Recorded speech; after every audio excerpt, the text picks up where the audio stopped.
ယောမဩဝါဒစာအခန်းကြီး1အငယ်1မှ9လူဇာတိအားဖြင့်ဒါဝိဒ်အမျိုးဖြစ်တော်မူထသောတေခြင်းမှထမြောက်တော်မူ၍တန်ရှင်းသောဝိညာဉ်အားဖြင့်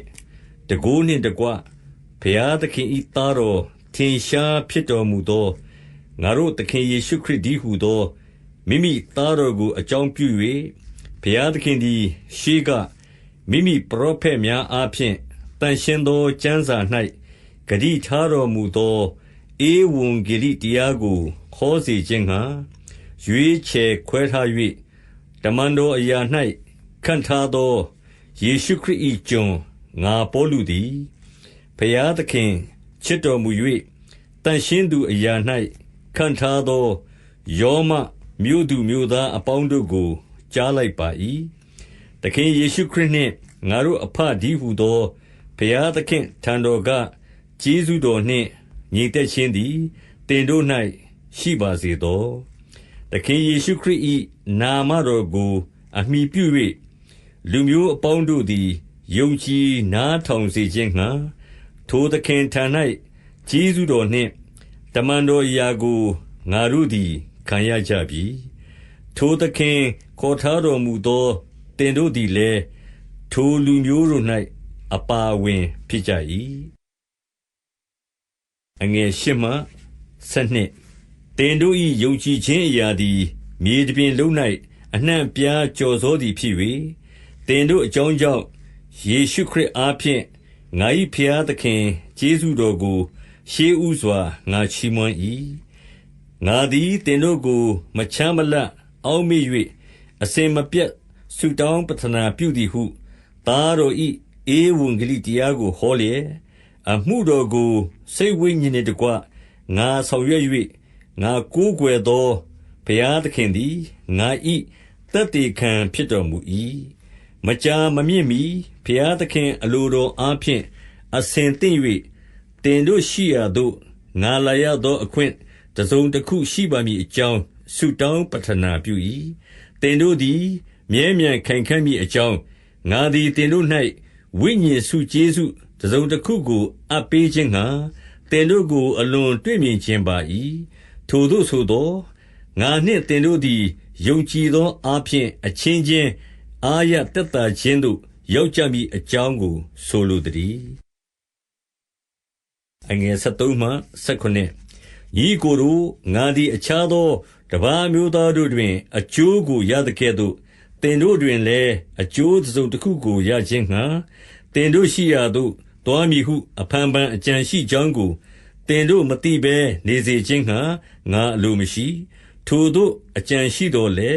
ယခုတိုင်အောင်မြစ်တားသောအကြောင်းရှိ၏ဟေလသလူဖြစ်စေလူရိုင်းဖြစ်စေပညာရှိဖြစ်စေပညာမဲ့ဖြစ်စေလူအမျိုးမျိုးတို့၏ကြွေးသည်ငါ၌တင်လျက်ရှိ၏တို့ဖြစ်လျှင်ငါတတ်နိုင်သမျှအတိုင်းယောမမြို့သားဖြစ်သောသင်တို့အားဧဝံဂေလိတရားကိုဟောခြင်းငှါစေတနာစိတ်ရှိ၏ငါသည်ခရစ်တော်၏ဧဝံဂေလိတရားကြောင့်ရှက်ကြောက်ခြင်းမရှိအကြောင်းမူကားထိုတရားသည်ရှေးဥစွာ၌ယုဒလူနောက်၌ဟေလသလူယုံကြည်သမျှသောသူအပေါင်းတို့ကိုကယ်တင်စေသောဘုရားသခင်၏တန်ခိုးတော်ဖြစ်၏အဘယ်သို့ဖြစ်သနည်းဟုမူကားဖြောင့်မတ်သောသူသည်ယုံကြည်ခြင်းအားဖြင့်အသက်ရှင်လိမ့်မည်ဟုကျမ်းစာလာသည်နှင့်အညီယုံကြည်ခြင်း၌တည်သောဘုရားသခင်၏ဖြောင့်မတ်ခြင်းတရားသည်ယုံကြည်ခြင်းအဖို့လုံငါဧဝံဂေလိတရားအားဖြင့်ထင်ရှားလျက်ရှိ၏အငယ်18မှ23တမန်တရားကိုအာဓမဖြင့်စီးတားနှိပ်စက်သောသူတို့ပြုတတ်သောဖျားမဲ့နေခြင်းအမှုတရားကိုလွန်ကျူးခြင်းအမှုအမျိုးမျိုးတို့တစ်ဖက်၌ဘုရားသခင်၏အမျက်တော်သည်ကောင်းကင်မှထင်ရှားလျက်ရှိ၏ဘယ်ကြောင့်နည်းဟုမူကားသိအပ်သောဘုရားသခင်အကြောင်းအရာတို့သည်သူတို့တွင်ထင်ရှားလျက်ရှိ၏ဘုရားသခင်သည်သူတို့အားပြတော်မူပြီးအဘယ်သို့နည်းဟုမူကားဖန်ဆင်းတော်မူသောအရာများကိုထောက်ရှုသဖြင့်ထာဝရတန်ခိုးတော်နှင့်ထာဝရအဖြစ်တော်တည်းဟူသောမျက်မြင်မရသောဘုရားသခင်၏အရာတို့သည် ကဘာတီရီကာလမှစ၍ထင်ရှားလျက်ရှိကြ၏ထိုကြောင့်သူတို့သည်ကိုယ်အပြစ်ကိုမဖုံးနိုင်ရာအကြောင်းမူကားထိုသူတို့သည်ဘုရားသခင်ကိုသိလျက်ပင်ဘုရားသခင်ကိုချီးမွမ်းသင့်သည့်အတိုင်းမချီးမွမ်းကျေးဇူးတော်ကိုလည်းမသိမမှတ်အချီးနှီးတွေးဆခြင်းတတိမရှိသောစိတ်နှလုံးမိုက်မဲခြင်းသို့ရောက်ကြ၏ပညာရှိအောင်ဆောင်လျက်နှင့်လူမိုက်အရာ၌တည်ကြသည်ဖြစ်၍မဖောက်ပြန်မပျက်စီးနိုင်သောဘုရားသခင်၏ဂုဏ်တော်ကိုပယ်လျက်ဖောက်ပြန်ပျက်စီးတတ်သောလူ၏ရုပ်တုသားငှက်အစရှိသောတွားတတ်သောတိရစ္ဆာန်၏ရုပ်တုတို့ကိုဘုရားသခင်အရာ၌ချီးမြှောက်ကြ၏အငယ်24မှ32ထိုကြောင့်သူတို့သည်မိမိတို့ကိုယ်ကာယ၏အသရေကိုအချင်းချင်းရှုံချမည်အကြောင်းဘုရားသခင်သည်သူတို့ကိုသူတို့၏ကိလေသာစိတ်ညစ်ညူးခြင်းလက်သို့အပ်လိုက်တော်မူ၏သူတို့သည်မှန်သောဘုရားသခင်အရာ၌အမှားကိုထားလျက်ဖန်ဆင်းတတ်သောသခင်ကိုပယ်၍ဖန်ဆင်းအပ်သောအရာကိုဝတ်ပြုကိုးကွယ်သောသူဖြစ်ကြ၏ထိုသခင်သည်ထာဝရမင်္ဂလာရှိတော်မူ၏အာမင်ထိုတို့ပြုကြသောကြောင့်ဘုရားသခင်သည်သူတို့ကိုရှက်ကြောက်ဖွယ်သောကိလေသာလက်သို့အပ်လိုက်တော်မူ၏အဘယ်သို့နည်းဟုမူကားမိန်းမတို့သည်ပကတိထုံးစံကိုစွန့်၍ပကတိနှင့်ဆန့်ကျင်ဘက်ထုံးစံကိုလိုက်ကြ၏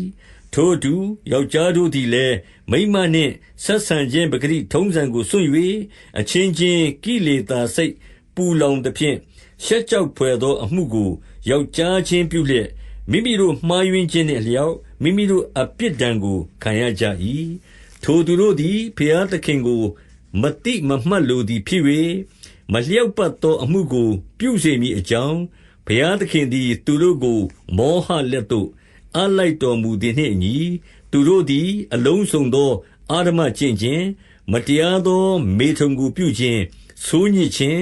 လောဘလွန်ကျူးခြင်းမနာလိုခြင်းညှူဆူခြင်းလူအသက်ကိုတတ်ခြင်းရန်တွေ့ခြင်းလှည့်ပြားခြင်းသူတစ်ပါးကိုမြင်ပြင်းခြင်းတို့နှင့်ပြည့်စုံသောသူချောစားသောသူဆဲရေးသောသူဘုရားသခင်ကိုမုန်းသောသူကြမ်းတမ်းသောသူမာနထောင်လွှားသောသူဝါကြွားသောသူမတတ်ကောင်းသောအတတ်ကိုစီရင်သောသူမိဘစကားကိုနားမထောင်သောသူတတိမရှိသောသူသစ္စာပြတ်သောသူမိဘသားမယားစသည်တို့ကိုမချစ်သောသူရန်ညှိုးထားသောသူတနာခြင်းဂုဏစိတ်မရှိသောသူဖြစ်ကြ၏ထိုတို့ကျင့်သောသူတို့သည်တေပြစ်ကိုခံတိုက်သည်ဟုဘုရားသခင်စီရင်တော်မူကြောင်းကိုထိုသူတို့သည်သိလျက်ပင်ကိုယ်တိုင်ကျင့်သည်သာမကထိုတို့ကျင့်သောသူတို့၌အာရဝမ်းမြောက်ကြ၏ယောမဩရစာအခန်းကြီး2အငယ်1မှ7သူတစ်ပါးကိုစစ်ကြောစီရင်တတ်သောသူသင်သည်ကိုယ်အပြစ်ကိုမဖုံးနိုင်ရာကြောင်းမူကားသင်သည်စစ်ကြောစီရင်သောအမှုကိုပင်ကိုယ်တိုင်ပြုသည်ဖြစ်၍သူတစ်ပါးကိုစစ်ကြောစီရင်သည်တွင်ကိုယ်အပြစ်ရှိကြောင်းကိုစီရင်ဆုံးဖြတ်ရာရောက်၏ဘုရားသခင်သည်ထိုသို့ပြုသောသူတို့ကိုစီရင်တော်မူခြင်းအရာသည်တမန်တရားနှင့်ညီသည်ကိုငါတို့သိကြ၏ထိုသို့သောအမှုကိုကိုယ်တိုင်ပြုလျက်ပင်သူတစ်ပါးပြုသည်ကိုစစ်ကြောစီရင်သောသူသင်သည်ဘုရားသခင်စီရင်တော်မူခြင်းနှင့်လွတ်မည်ဟုထင်မှတ်သလောဘုရားသခင်၏ကျေးဇူးတော်သည်တင့်ကိုနောင်တလန်းသို့သွေးဆောင်သည်ကိုမသိမမှတ်ဘဲကြွယ်ဝစွာကျေးဇူးပြုတော်မူခြင်းတီးခံတော်မူခြင်းစိတ်ရှည်တော်မူခြင်းတို့ကိုမထီမဲ့မြင်ပြုသလောထိုတို့ပြုလျင်စိတ်ခိုင်မာ၍နောင်တမရသည်နှင့်အညီဒေါသနေ့ဒီဟုသောဘုရားသခင်၏တရားတော်ထင်ရှားသောနေ့၌ကိုခံเสียဖို့အမျက်ဒေါသကိုစီးပူးသလောဘုရားသခင်သည်လူအသီးအသီးတို့အားမိမိတို့အကျင့်နှင့်လျောက်အကျိုးအပြစ်ကိုဆပ်ပေးတော်မူလတံ့ကောင်းသောအကျင့်ကိုအမြဲကျင့်၍ဘုန်းတရီကို၎င်းမဖောက်ပြန်သောဇာတိကို၎င်းရှာသောသူတို့အားထာဝရအသက်ကိုပေးတော်မူလတံ့ညှင်းဆန်သောသဘောရှိ၍တမာတရားကိုနားမထောင်ဘဲမတရားသဖြင့်ကျင့်သောသူတို့ကိုကပြင်းစွာသောဒေါသအမျက်ထွက်တော်မူလတံ့ရှေးဥစွာ၌ယူဒလူနောက်၌ဟေလသလူ ဆိုးညစ်သောအမှုကိုပြုသောသူရှိသမျှတို့သည်ကြီးစွာသောဆင်းရဲဒုက္ခဝေဒနာကိုခံရကြလတံ့ရှေးဥစွာ၌ယူဒလူနောက်၌ဟေလသလူကောင်းသောအကျင့်ကိုကျင့်သောသူရှိသမျှတို့သည်ဘုံတရေချမ်းသာကိုခံစားရကြလတံ့ဘုရားသခင်သည်အဘယ်သူ၏မျက်နာကိုမျှမှတ်တော်မမူ12ပညတ်တရားကိုမသိဘဲပြစ်မှားသောသူတို့သည်ပညတ်တရားမဲ့ပျက်စီးခြင်းသို့ရောက်ကြလိမ့်မည်ပညတ်တရားကိုသိလျက်ပင်ပြစ်မှားသောသူတို့သည်ပညတ်တရား၏စီရင်ခြင်းကိုခံရကြလိမ့်မည်အကြောင်းမူကားတရားနာသောသူသည်ဘုရားသခင်ရှေ့၌ဖြောင့်မတ်သည်မဟုတ်တရားကိုကျင့်သောသူသာလျှင်ဖြောင့်မတ်ရာသို့ရောက်လိမ့်မည်သာသနာပလူတို့သည်ပညတ်တရားတော်ကိုမသိဘဲကိုယ်အလိုလျောက်တရားတော်ကိုကျင့်သောအခါသူတို့သည်ပညတ်တရားတော်ကိုမသိဘဲကိုကျင့်တရားကိုအမိပြုသဖြင့်၎င်းကိုသိသောစိတ်နှလုံးသည်သက်သေခံသဖြင့်၎င်းအချင်းချင်းဆွေးနွေးဆင်ခြင်၍အပြစ်တင်လျက်လွတ်လျက်နေသဖြင့်၎င်းမိမိတို့စိတ်နှလုံးထဲ၌မှတ်သားသောတရား၏အကျိုးကိုထင်ရှားစွာပြကြ၏ငါဟောပြောသောဧဝံဂေလိတရားတိုင်းဘုရားသခင်သည်ယေရှုခရစ်အားဖြင့်လူတို့၏မထင်ရှားသောအမှုအရာတို့ကိုစစ်ကြောစီရင်တော်မူသောနေ့၌ထိုသို့စီရင်တော်မူလတံ့19သင်သည်ယုဒလူဟုသမုတ်ခြင်းကိုခံသောသူပညတ်တရားတော်ကိုကိုးစားသောသူဘုရားသခင်ကိုအမိပြု၍ဝါကြွားသောသူအလိုတော်ကိုသိသောသူပညတ်တရားတော်ကိုလေ့ကျက်သဖြင့်ခြားနားသောအရာတို့ကိုပိုင်းခြားတတ်သောသူဖြစ်သည်နှင့်လူကန်းတို့အားလမ်းပြသောသူ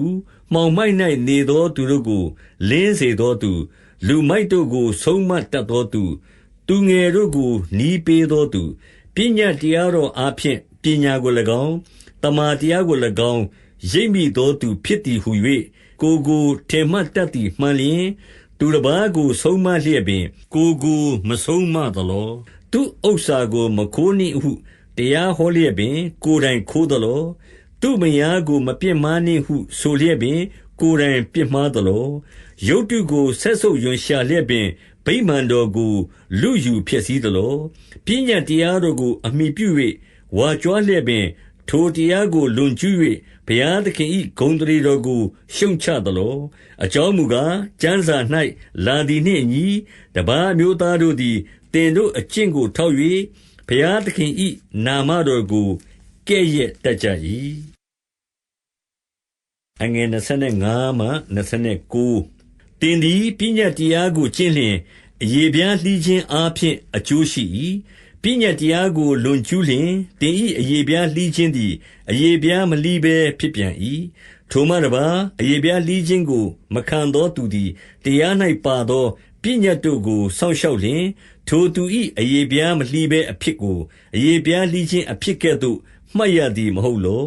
အယေပြားလှီးခြင်းကိုမခံသောသူသည်လည်းကိုယ်အလိုလျောက်ပညတ်တရားကိုကျင့်လျင်ကျမ်းစာနှင့်အယေပြားလှီးခြင်းရှိလျက်ပင်ပညတ်တရားကိုလွန်ကျူးသောသင်ကိုတရားတွေ့၍အရှုံးခံစေမည်မဟုတ်လောအကြောင်းမူကားအပြင်အားဖြင့်သာယုဒလူဖြစ်သောသူသည်ယုဒလူမှန်မဟုတ်အပြင်အားဖြင့်သာကိုယ်အသား၌အယေပြားလှီးခြင်းသည်အယေပြားလှီးခြင်းအမှန်မဟုတ်အတွင်းအားဖြင့်ယုဒလူဖြစ်သောသူသည်ယုဒလူမှန်၏အယေပြားလှီးခြင်းလည်းကျမ်းထောင်းတရားအားဖြင့်မဟုတ်ဘဲဝိညာဉ်တော်တရားအားဖြင့်စိတ်နှလုံးနှင့်ဆက်ဆိုင်၏ထိုသို့အယေပြားလှီးခြင်းကိုခံသောသူ၏အချီးအမွမ်းသည်လူအလိုနှင့်မဆိုင်ဘုရားသခင်အလိုတော်နှင့်ဆိုင်သတည်းယောမဩဝါဒစာအခန်းကြီး3အငယ်1မှ8ထိုသို့ဖြစ်လျှင်ယုဒလူသည်အဘယ်သို့သာသနည်းအယေပြားလှီးခြင်းအားဖြင့်အဘယ်အကျိုးရှိသနည်းအထွေထွေသောအကျိုးများစွာရှိ၏ထူးမြတ်သောအကျိုးဟုမူကားအယေပြားလှီးခြင်းကိုခံသောယုဒတို့သည်ဘုရားသခင်၏ဗျာဒိတ်တော်များကိုခံရကြ၏သူတို့တွင်အချို့မယုံတော်လဲအဘယ်ဆိုပွဲရှိသနည်းသူတို့မယုံဘဲနေခြင်းအရာသည်ဘုရားသခင်၏တစ္ဆာတော်ကိုဖျက်နိုင်သလောမဖျက်နိုင်ရာတို့ဖြစ်၍မိန်တော်မူချက်သည်ဖြောင့်ပါ၏တရားစီရင်သောအခါအောင်မြင်တော်မူ၏ဟု ကျမ်းစာ၌လာသည်နှင့်ညီ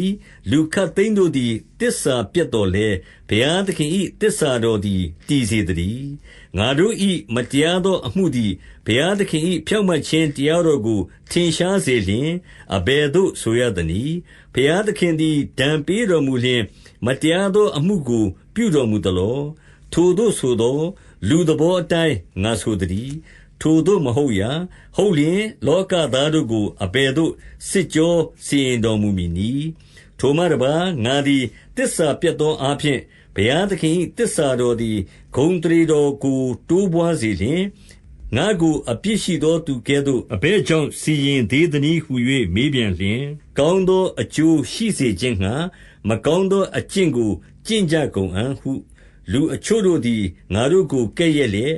ငါတို့စကားကိုပြန်ပြောသည့်အတိုင်းဆိုဦးမည်လောထိုသို့ဆိုသောသူတို့သည်ကိုယ်အပြစ်ဒဏ်ကိုခံထိုက်ကြ၏9ထိုသို့ဖြစ်လျင်အဘယ်သို့နည်း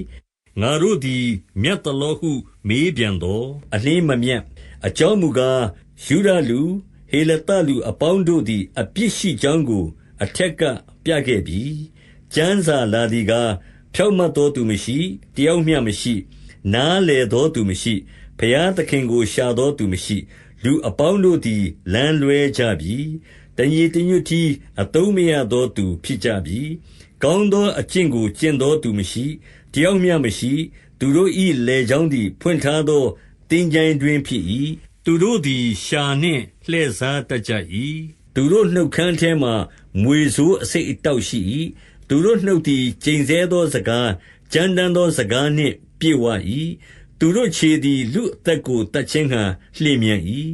သူတို့သွားရလမ်း၌ပျက်စီးခြင်းဒုက္ခဆင်းရဲခြင်းရှိ၏ချမ်းသာလမ်းကိုသူတို့မသိကြဘုရားသခင်ကိုကြောက်ရွံ့ရသောအကြောင်းသည်သူတို့မျက်စိ၌မထင်ဟုကျမ်းစာလာသည်ပညာတရား၌ပါသမျှသောစကားတို့သည်ပညာတရားကိုခံသောသူတို့နှင့်ဆက်ဆိုင်သည်ကိုငါတို့သိကြ၏ထိုတို့ဖြစ်၍လောကီသားအပေါင်းတို့သည်စကားတခွန်းကိုမျှမပြောနိုင်ဘဲဘုရားသခင်ရှေ့တော်၌အပြစ်တင်သောသူဖြစ်ကြ၏ထိုတို့ပညာတရားသည်ဒုစရိုက်အပြစ်ကိုထင်ရှားစေသည်ဖြစ်သောကြောင့်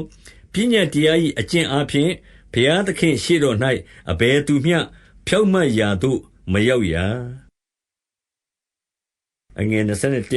21ယခုမူကားပညတ္တိကျမ်းနှင့်အနာဂတ္တိကျမ်းတို့သည်သက်သေခံသည်နှင့်အညီပညတ်တရားနှင့်မစပ်ဆိုင်သောဘုရားသခင်၏ဖြောင့်မတ်ခြင်းတရားတည်းဟူသောယေရှုခရစ်ကိုယုံကြည်ခြင်းအားဖြင့်ယုံကြည်သောသူအပေါင်းတို့အဖို့ဖြစ်၍ထိုသူအပေါင်းတို့အပေါ်သို့ရောက်သောဘုရားသခင်၏ဖြောင့်မတ်ခြင်းတရားသည်ထင်ရှားခဲ့ပြီခြားနားလျင်အလင်းမရှိအဘယ်ကြောင့်နည်းဟုမူကားလူအပေါင်းတို့သည်ဒုစရိုက်ကိုပြု၍ဘုရားသခင်ရှေ့တော်၌အသရေပြစ်ကြပြီယေရှုခရစ်ရွေးနှုတ်တော်မူသောအားဖြင့်အဘိုးကိုမပေးဘဲဘုရားသခင်၏ကျေးဇူးတော်ကြောင့်ဖြောင့်မတ်ရာသို့ရောက်ရကြ၏ဘုရားသခင်သည်သည်းခံတော်မူ၍လွန်ခဲ့ပြီးသောဒုစရိုက်အပြစ်များကိုမှတ်တော်မမူရာတွင်ဖြောင့်မတ်ခြင်းတရားတော်ကိုထင်ရှားစေခြင်းငှါ၎င်းယခုကာလ၌ဖြောင့်မတ်ခြင်းတရားတော်ကိုထင်ရှားစေ၍ယေရှုကိုယုံကြည်သောသူတို့၏အပြစ်ကိုလွှတ်တော်မူသော်လည်းတရားသဖြင့်ပြုတော်မူခြင်းငှါ၎င်းယေရှုခရစ်၏အသွေးတော်ကိုယုံကြည်ခြင်းအားဖြင့်ထိုခရစ်တော်ကိုအပြစ်ဖြေစရာအကြောင်းဖြစ်စေခြင်းငှါခန့်ထားတော်မူပြီတို့ဖြစ်လျင်ဝါကြွားစရာအကြောင်းကားအဘယ်သို့နည်းဟုမေးသောဝါကြွားစရာအကြောင်းကိုပယ်ပြီအဘယ်တရားအားဖြင့်ပယ်သနည်းအကျင့်တရားအားဖြင့်ပယ်သလောအကျင့်တရားအားဖြင့်ပယ်သည်မဟုတ်ယုံကြည်ခြင်းတရားအားဖြင့်ပယ်ပြီထိုကြောင့်လူမည်သည်ကားပညတ်တရား၏အကျင့်မရှိဘဲယုံကြည်ခြင်းအားဖြင့်ဖြောင့်မတ်ရာသို့ရောက်တတ်သည်ဟုယူရ၏ဘုရားသခင်သည်ယုဒလူတို့၏ဘုရားသာဖြစ်တော်မူသလောတပါးအမျိုးသားတို့၏ဘုရားဖြစ်တော်မူသည်မဟုတ်လောဟုတ်ပေ၏တပါးအမျိုးသားတို့၏ဘုရားလည်းဖြစ်တော်မူ၏အကြောင်းမူကားအရေဖျားလှီးခြင်းကိုခံသောသူနှင့်မခံသောသူနှစ်ဦးကိုယုံကြည်ခြင်းအားဖြင့်ဖြောင့်မတ်ရာ၌ တည်စေတော်မူသောဘုရားသခင်တဆူတည်းရှိတော်မူ၏။သို့ဖြစ်လျှင်ယုံကြည်ခြင်းအားဖြင့်ငါတို့သည်ပညတ်တရားကိုပယ်ကြသလော။အလျှင်းမပယ်သာ၍တည်စေကြ၏။ယောမဩရစာခန်းကြီး4အငယ်1မှ8ထိုတို့ဖြစ်လျှင်ငါတို့အဖအာဗြဟံသည်ဇာတိပဂတိအားဖြင့်အဘယ်အကျိုးကိုရသနည်း။အာဗြဟံသည်အကျင့်အားဖြင့်ဖြောင့်မတ်ရာသို့ရောက်သည်မှန်လျှင်ဝါကြွားเสียအကြောင်းရှိ၏။ဘုရားသခင့်ရှေ့တော်၌ထိုသို့မဟုတ်။ကျမ်းစာ၌အဘယ်သို့လာသနည်း။အာဗြဟံသည်ဘုရားသခင်ကိုယုံကြည်သည်ဖြစ်၍သူ၏ယုံကြည်ခြင်းကိုဖြောင့်မတ်ခြင်းကဲ့သို့မှတ်တော်မူ၏။အကျင့်ရှိသောသူမည်သည်ကားကျေးဇူးအားဖြင့်အကျိုးကိုခံရသည်မဟုတ်။ခံထိုက်သောအားဖြင့်ခံရ၏။အကျင့်မရှိသောသူမည်သည်ကားမတရားသောသူ၏အပြစ်ကိုဖြေသောသူကိုယုံကြည်လျှင်သူ၏ယုံကြည်ခြင်းကိုဖြောင့်မတ်ခြင်းကဲ့သို့မှတ်လျက်ရှိ၏။ထိုသူဘုရားသခင်သည်အကျင့်ကိုမထောက်ဘဲလျက်ပေးတော်မူသောဖြောင့်မတ်ခြင်းကိုရသောသူ၏မင်္ဂလာကိုဒါဝိဒ်သည်ရည်မှတ်၍ဆိုသည်ကားအပြစ်မှလွတ်ခြင်းဒုစရိုက်အပြစ်ကိုဖုံးအုပ်ခြင်းသို့ရောက်သောသူတို့သည်မင်္ဂလာရှိကြ၏။ထာဝရဘုရားအပြစ်တင်တော်မူခြင်းနှင့်လွတ်သောသူသည်မင်္ဂလာရှိ၏ဟုပြောဆိုသတည်း။အယေပြားလှီးခြင်းကိုခံသောသူတို့သာလျှင်ထိုမင်္ဂလာကိုရကြသလော။သို့မဟုတ်အရေပြားလှီးခြင်းကိုမခံသောလူတို့သည်လည်းရကြသလော။အဘယ်ကြောင့်မေးသနည်းဟုမူကားယုံကြည်ခြင်းကိုအာဗြဟံ၌ဖြောင့်မတ်ခြင်းကဲ့သို့မှတ်သည်ဟုဆိုကြ၏။ထိုသို့ဆိုသောအဘယ်သို့မှတ်သနည်း။အရေပြားလှီးခြင်းကိုခံပြီးမှမှတ်သလော။မခံမီမှတ်သလော။ခံပြီးမှမှတ်သည်မဟုတ်။မခံမီမှတ်သတည်း။အရေပြားလှီးခြင်းကိုမခံဘဲယုံကြည်သောသူတို့သည်ဖြောင့်မတ်ခြင်းရှိသည်ဟုမှတ်เสียအကြောင်းရှိစေခြင်းငှါငါတို့အဘအာဗြဟံသည်ထိုသူအပေါင်းတို့၏အဘဖြစ်အံ့သောငှါ၎င်းအရေပြားလှီးခြင်းကိုခံသည်သာမကငါတို့အဘအာဗြဟံသည်အရေပြားလှီးခြင်းကိုမခံမီရှိသောယုံကြည်ခြင်းလမ်းသို့လိုက်သောသူတို့၏အဘဖြစ်အံ့သောငှါ၎င်းအာဗြဟံသည်အရေပြားလှီးခြင်းကိုမခံမီရှိသောယုံကြည်ခြင်း၏ဖြောင့်မတ်ခြင်းတစိတ်တည်းဟူသောအရေပြားလှီးခြင်းလက္ခဏာကိုခံရသတည်း။ထိုမှတပါးဤလောကကိုအမွေခံစေမည်ဟုဂတိတော်ကိုအာဗြဟံမှစသောသူ၏အမျိုးအနွယ်တို့သည်ပညတ်တရားအားဖြင့်ရကြသည်မဟုတ်။ယုံကြည်ခြင်း၏ဖြောင့်မတ်ခြင်းအားဖြင့်ရကြ၏။အကြောင်းမူကားပညတ်တရားနှင့်ဆိုင်သောသူတို့သည်အမွေခံဖြစ်သည်မှန်လျှင်ယုံကြည်ခြင်းတရားကိုပယ်ပြီးဂတိတော်လည်းအချည်းနှီးဖြစ်၏။ပညတ်တရားသည်ကားအမျက်ဒေါသနှင့်စပ်ဆိုင်၏။ပညတ်တရားမရှိလျှင်လွန်ကျူးခြင်းအပြစ်မရှိ။ထိုကြောင့်ဂတိတော်သည်ပညတ်တရားနှင့်ဆိုင်သောအမျိုးအနွယ်တို့၌ပြည့်စုံသည်သာမကအာဗြဟံ၏ယုံကြည်ခြင်းတရားနှင့်ဆိုင်သောသူတို့၌ပြည့်စုံလျက်အာဗြဟံ၏အမျိုးအနွယ်ပေါင်းတို့၌ပြည့်စုံမည်အကြောင်းကျေးဇူးတော်ကြောင့်ဖြောင့်မတ်ရာသို့ရောက်စေခြင်းဟာယုံကြည်ခြင်းတရားကိုသာအမှီပြု၍ရောက်နိုင်၏။ငါသည်တင့်ကိုလူမျိုးအများတို့၏အဘ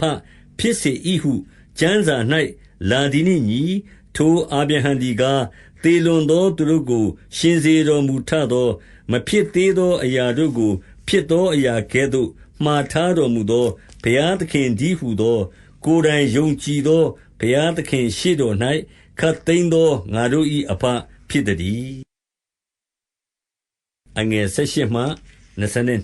။သင်၏အမျိုးအနွယ်သည်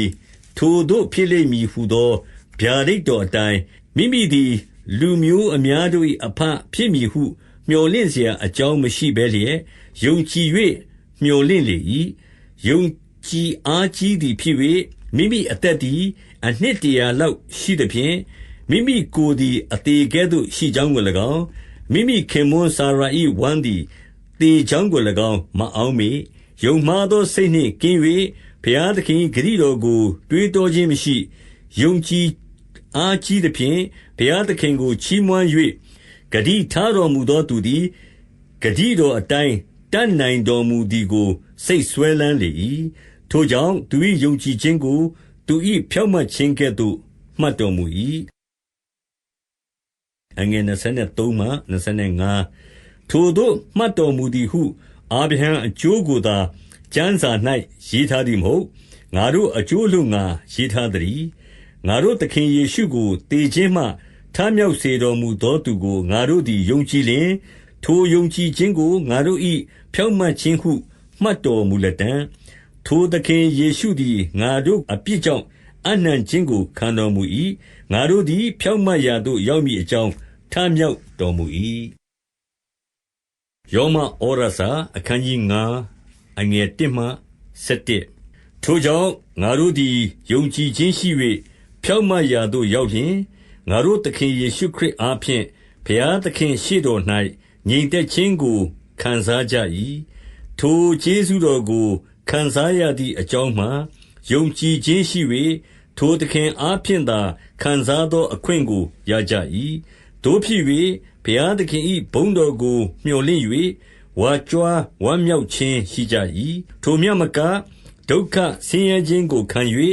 ဝါကြွားဝမ်းမြောက်ခြင်းရှိကြ၏အကြောင်းမူကားဒုက္ခဆင်းရဲခြင်းသည်တီးခံခြင်းကိုပြုစုတတ်၏တီးခံခြင်းသည်လည်းတက်သေးထင်ရှားခြင်းကိုပြုစုတတ်၏တက်သေးထင်ရှားခြင်းသည်လည်းမျှော်လင့်ခြင်းကိုပြုစုတတ်၏ထိုမျှော်လင့်ခြင်းသည်ရှက်ကြောက်เสียအကြောင်းနှင့်ကင်းလွတ်၏အဘယ်ကြောင့်နည်းဟုမူကားငါတို့အားပေးတော်မူသောတန်ရှင်းသောဝိညာဉ်တော်သည်ဘုရားသခင်၏မေတ္တာတော်ကိုငါတို့စိတ်နှလုံးထဲသို့ညွှန်းလောင်းတော်မူ၏ငါတို့သည်အကျိုးနည်းရှိစဉ်တွင်အချိန်တန်မှခရစ်တော်သည်မတရားသောသူတို့အတွက်ကြောင့်အသေးခံတော်မူ၏ဖြောင့်မတ်သောသူအတွက်ကြောင့်အသေးခံမည်သူရှိခဲ့၏သူတော်ကောင်းအတွက်ကြောင့်အသေးခံဝတ်သောသူရှိကောင်းရှိလိမ့်မည်မှန်စေတော့ငါတို့သည်အပြစ်ရှိစဉ်ပင်ခရစ်တော်သည်ငါတို့အတွက်ကြောင့်အသေးခံတော်မူသည်ဖြစ်၍ဘုရားသခင်သည်ငါတို့ကိုအဘယ်မျှလောက်ချစ်တော်မူသည်ကိုငါတို့အားထင်ရှားစွာပြတော်မူ၏တို့ဖြစ်၍ယခုတွင်အသွေးတော်အားဖြင့်ဖြောင့်မတ်ရာသို့ရောက်ပြီးမှထိုသခင်အားဖြင့်အပြစ်ငရဲမှကယ်ချွတ်တော်မူခြင်းသို့ရောက်မည်ဟုသာ၍မျှော်လင့်เสียရှိ၏အကြောင်းမူကားရန်သူဖြစ်လျက်ပင်ဘုရားသခင်၏သားတော်အသေးခံတော်မူခြင်းအားဖြင့်ငါတို့သည်ဘုရားသခင်နှင့်မိဿဟာယဖွဲ့ခြင်းကျေးဇူးတော်ကိုခံရသည်မှန်လျင်မိဿဟာယဖွဲ့ပြီးမှအသက်တော်အားဖြင့်ကယ်တင်တော်မူခြင်းသို့ရောက်မည်ဟုသာ၍မျှော်လင့်เสียရှိ၏ထိုမြတ်မကငါတို့သခင်ယေရှုခရစ်အားဖြင့်မိဿဟာယဖွဲ့ရာကျေးဇူးကိုယခုခံပြီးလျှင်ထိုသခင်အားဖြင့်ဘုရားသခင်၌ဝါကြွားဝမ်းမြောက်ခြင်းရှိကြ၏အငယ်7မှ14ဤအကြောင်းအရာဟုမူကားအပြစ်တရားသည်တယောက်သောသူအားဖြင့်ဤလောကသို့ဝင်၍အပြစ်တရားအားဖြင့်သေခြင်းတရားဝင်သည်နှင့်အညီလူအပေါင်းတို့သည်အပြစ်ရှိသောကြောင့်သေခြင်းသို့ရောက်ရကြ၏ပညတ်တရားကိုမထားမီတိုင်အောင်ဤလောက၌အပြစ်ရှိ၏အဘယ်ပညတ်တရားမျှမရှိလျှင်အပြစ်ရှိသည်ဟုမှတ်เสียမရှိ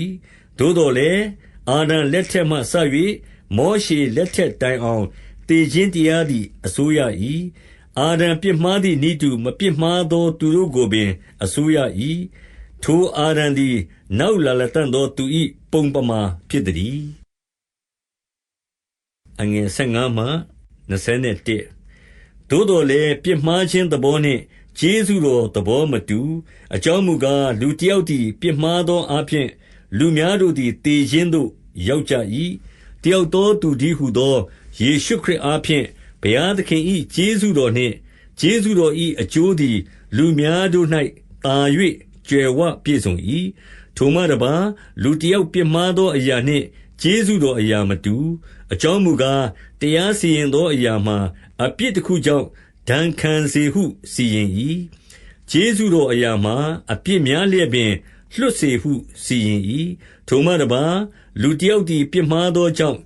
ထိုတစ်ယောက်သောသူအားဖြင့်သေခြင်းတရားသည်အစိုးရ၏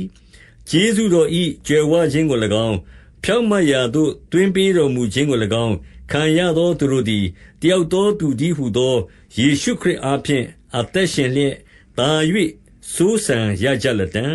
ထိုကြောင့်တယောက်သောသူ၏ပြစ်မှားခြင်းအားဖြင့်လူအပေါင်းတို့သည်အပြစ်စီရင်ခြင်းနှင့်တွေ့ကြုံရကြသည်နည်းတူတယောက်သောသူ၏ဖြောင့်မတ်ခြင်းအားဖြင့် လူအပေါင်းတို့သည်အသက်နှင့်ရှင်သောဖြောင့်မတ်ရာသို့ရောက်ခြင်းအခွင့်ကိုရကြ၏အကြောင်းမူကားတယောက်သောသူသည်နားမထောင်သောအားဖြင့်လူများတို့သည်အပြစ်ရောက်သည့်နည်းတူတယောက်သောသူသည်နားထောင်သောအားဖြင့်လူများတို့သည်ဖြောင့်မတ်ရာသို့ရောက်ရကြ၏ထိုမှတပါးပညတ်တရားသည်တဖန်ဝင်သည်ဖြင့်ပြစ်မှားသောအပြစ်ပွားများ၏သို့တော်လည်းအပြစ်ပွားများသည့်အရာမှာကျေးဇူးတော်သာ၍ကြွယ်ဝ၏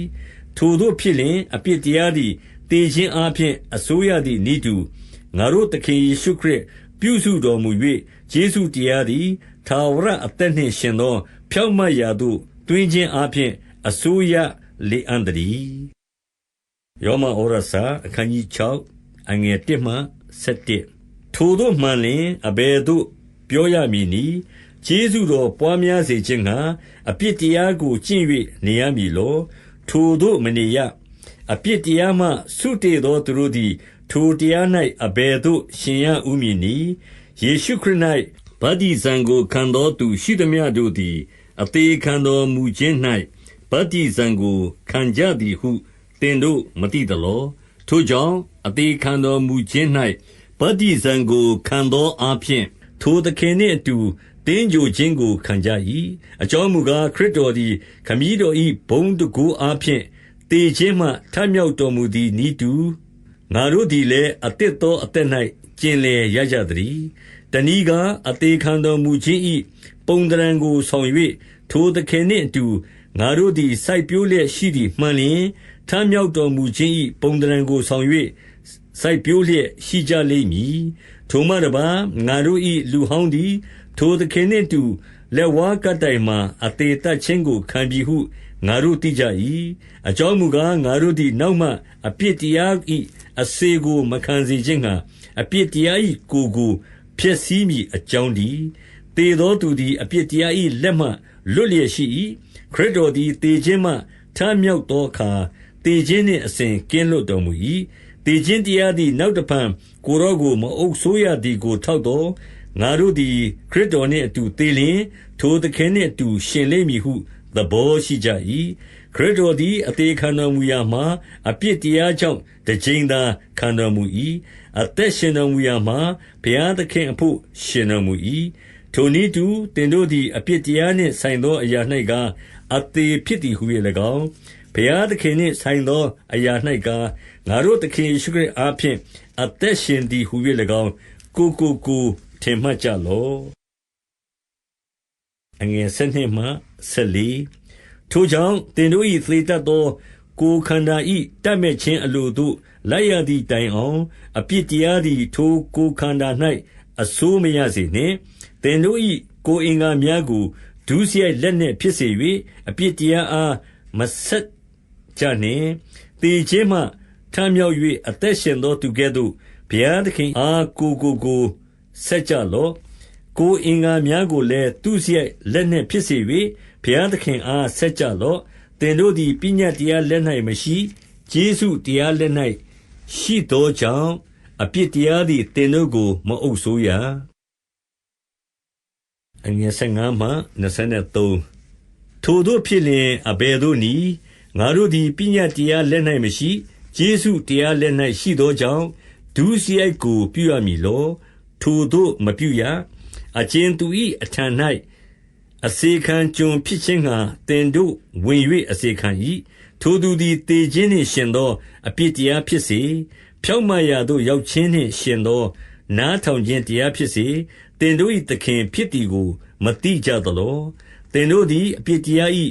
ကျွန်ဖြစ်ဘူးတော်လဲယခုတွင်ခံခဲ့ပြီးသောဩဝါဒဤဥပရိသစကားကိုစေတနာစိတ်နှင့်နားထောင်ကြသည်ဖြစ်၍ဘုရားသခင်၏ကျေးဇူးတော်ကြီးလှပေ၏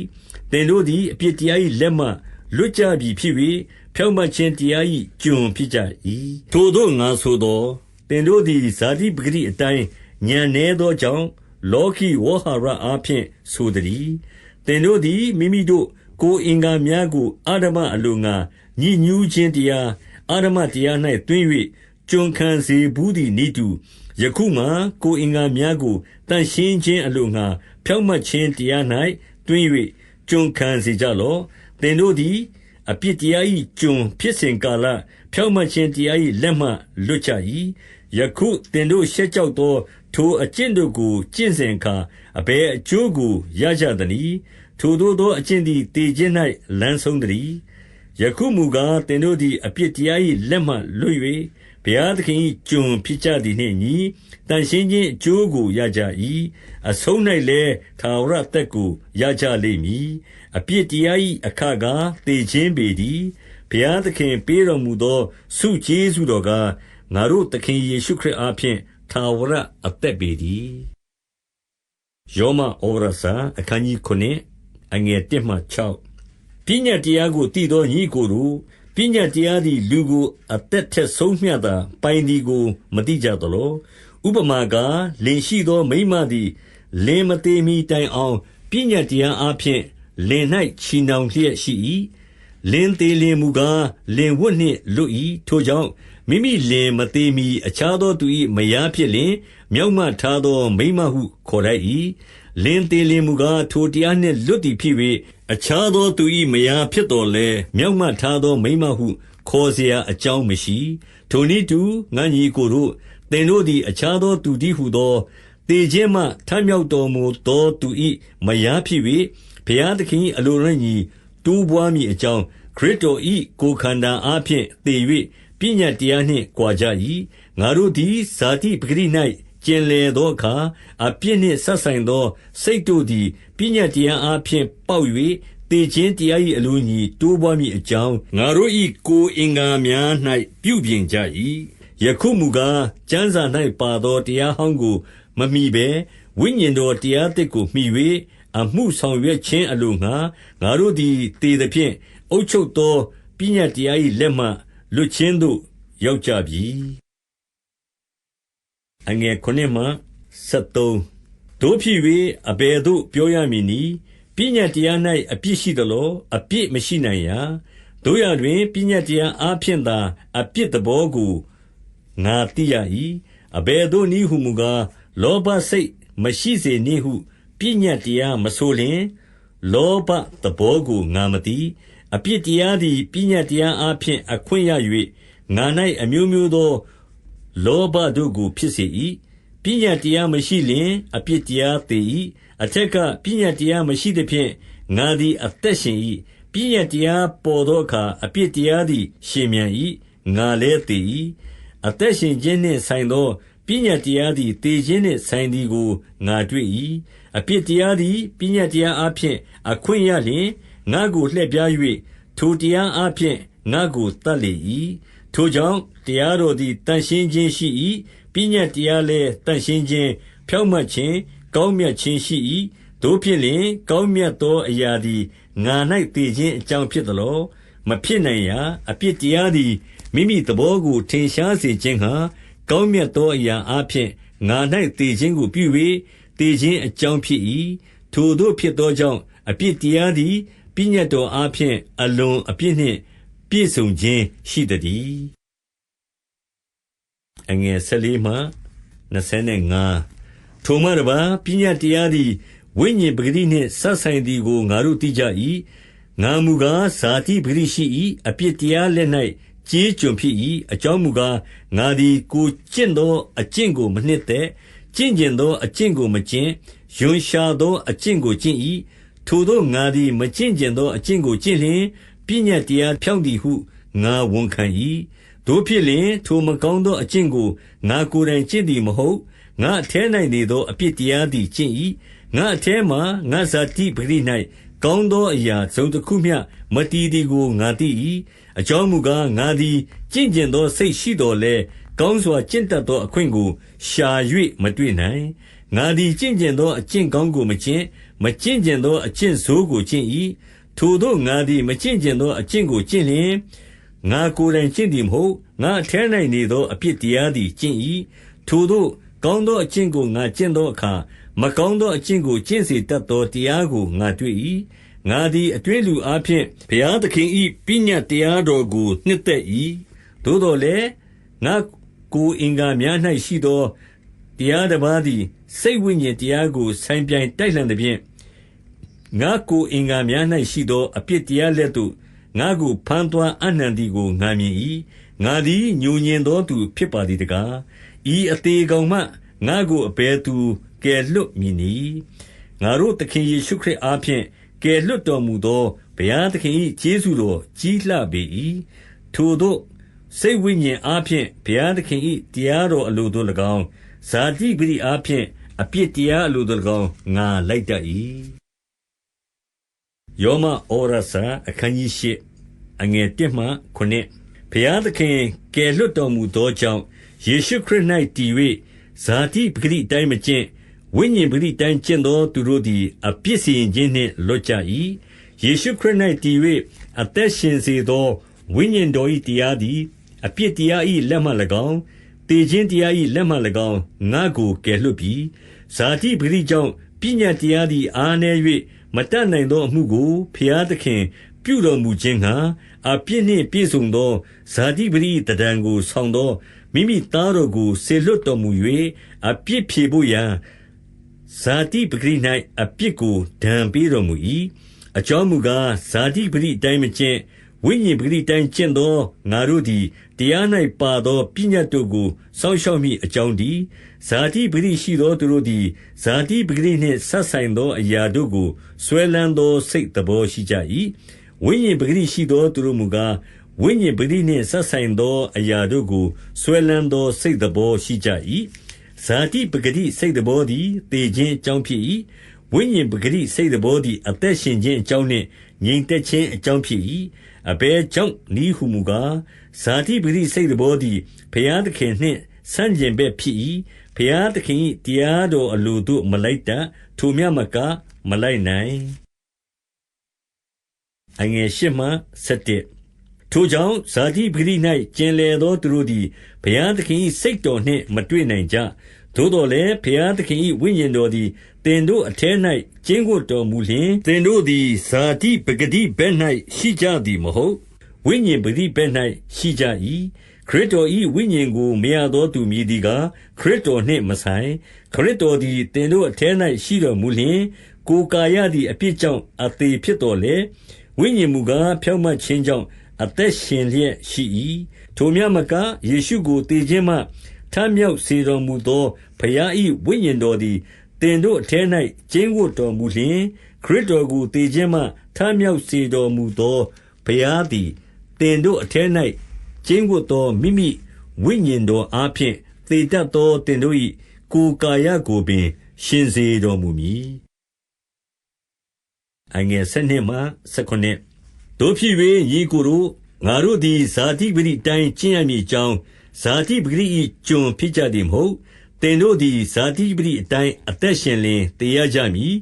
ဝိညာဉ်တော်အားဖြင့်ကိုယ်ကာယ၏အကျင့်တို့ကိုသေစေလျှင်အသက်ရှင်ကြလိမ့်မည်ဘုရားသခင်၏ဝိညာဉ်တော်ဆုံးမပဲ့ပြင်တော်မူသမျှသောသူတို့သည်ဘုရားသခင်၏သားဖြစ်ကြ၏အကြောင်းမူကားသင်တို့သည်တဖန်ကြောက်ရွံ့တတ်သောကျွန်၏သဘောကိုရကြသည်မဟုတ်အဘအဖဟုခေါ်ရသောအခွင့်နှင့်သားဖြစ်ခြင်းသဘောကိုရကြပြီ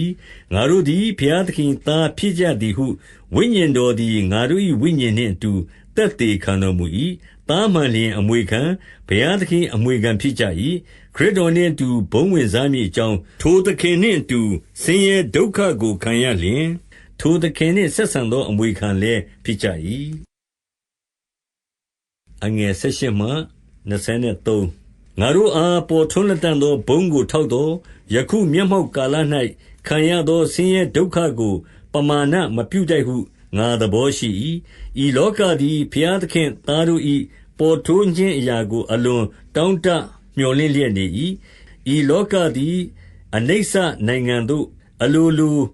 လိုက်သည်မဟုတ်ဘုရားသခင်သားတို့၏ထူးမြတ်သောလွှတ်ခြင်းချမ်းသာကြီးဟုသော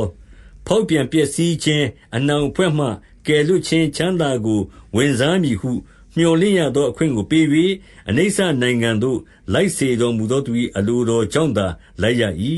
ဤလောကတနိုင်ငံလုံးသည်ယခုတိုင်အောင်တညီတညွတ်တီညီးတွား၍ဆင်းရဲခြင်းဝေဒနာကိုခံရသည်ဟုငါတို့သိကြ၏ထိုမျှမကဝိညာဉ်တော်၏ကျေးဇူးတော်အစအဦးကိုခံပြီးသောငါတို့သည်လည်းသားအရာ၌ချီးမြှောက်ခြင်းအကြောင်းတည်းဟုသော ကိုယ်ခန္ဓာရွေးနှုတ်ခြင်းချမ်းသာကိုမျှော်လင့်၍စိတ်နှလုံးထဲ၌ညည်းတွားလျက်နေကြ၏24မှ29ငါတို့သည်မျှော်လင့်ခြင်းအားဖြင့်ကယ်တင်တော်မူခြင်းသို့ရောက်ကြ၏မျှော်လင့်သောအရာကိုတွေ့မြင်လျှင်မျှော်လင့်เสียအကြောင်းမရှိတွေ့မြင်သောအရာကိုအဘယ်ကြောင့်မျှော်လင့်ရမည်နည်းငါတို့သည်မတွေ့မမြင်သောအရာကိုမျှော်လင့်လျင်မူကားထိုအရာကိုသီးခံသောစိတ်နှင့်ငံ့လင့်၍နေကြ၏ထိုမှတပါးငါတို့မတတ်နိုင်သောအရာမှာဝိညာဉ်တော်သည်မဆတော်မူ၏ငါတို့သည်ဆုတောင်းသင့်သည့်အတိုင်းအဘယ်ဆုကိုတောင်းရမည်ဟုမသိကြတို့ရတွင်ငါတို့ဆုတောင်းခြင်းအမှုကိုနှုတ်မမွေ့နိုင်သောညီးတွားခြင်းအပြင်ဝိညာဉ်တော်သည်စောင့်မတော်မူ၏စိတ်နှလုံးကိုစစ်တော်မူသောသူသည်လည်းဝိညာဉ်တော်၏စိတ်တော်ကိုသိတော်မူ၏အကြောင်းမူကားဝိညာဉ်တော်သည်တန်ရှင်းသူတို့၏ဆုတောင်းခြင်းမှုကိုဘုရားသခင်၏အလိုတော်နှင့်အညီစောင့်မတော်မူ၏28မှ30ဘုရားသခင်ကိုချစ်သောသူတည်းဟူသောကြံစီတော်မူခြင်းအတိုင်းခေါ်တော်မူသောသူတို့၏အကျိုးကိုခတ်သိမ်းသောအရာတို့သည်တညီတညွတ်တည်းပြုစုကြသည်ကိုငါတို့သိကြ၏ဘုရားသခင်၏သားတော်သည်အများသောညီတို့တွင်သားဦးဖြစ်တော်မူမည်အကြောင်းဘုရားသခင်သည်ရှေးမဆွက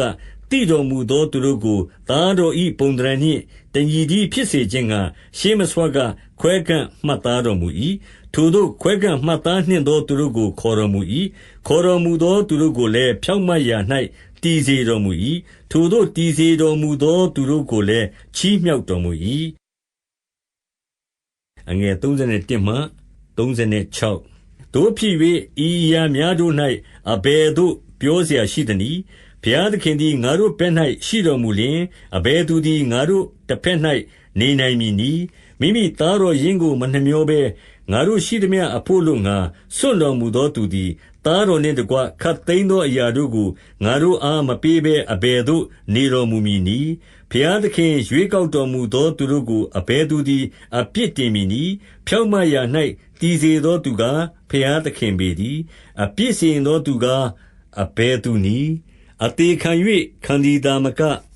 တေခြင်းမှထမြောက်၍ဘုရားသခင်၏လက်ရာတော်ဘက်၌နေလျက်ငါတို့အဖို့ဆုတောင်းသောသူကားခရစ်တော်ပေတည်းခရစ်တော်၏ချစ်ခြင်းမေတ္တာနှင့်ငါတို့ကိုအဘယ်သူကွာစေမည်နည်းအကယ်စင်စစ်ကိုယ်တော်အတွက်အကျွန်ုပ်တို့သည်အစဉ်မပြတ်အသေးချင်းကိုခံရကြပါ၏တတ်ဖို့ယာထားသောတိုးကဲ့သို့အကျွန်ုပ်တို့ကိုသူတစ်ပါးမှတ်တတ်ကြပါ၏ဟုကျမ်းစာလာသည်ညင်ဆင်းရဲညူညင်ခြင်းညှင်းဆဲနှိပ်စက်ခြင်းမွတ်သိပ်ခြင်းအဝတ်အချီးစီးရှိခြင်းဘေးနှင့်တွေ့ကြုံခြင်းကွပ်မျက်ခြင်းကိုခံရတော်လဲထိုအမှုတို့တွင်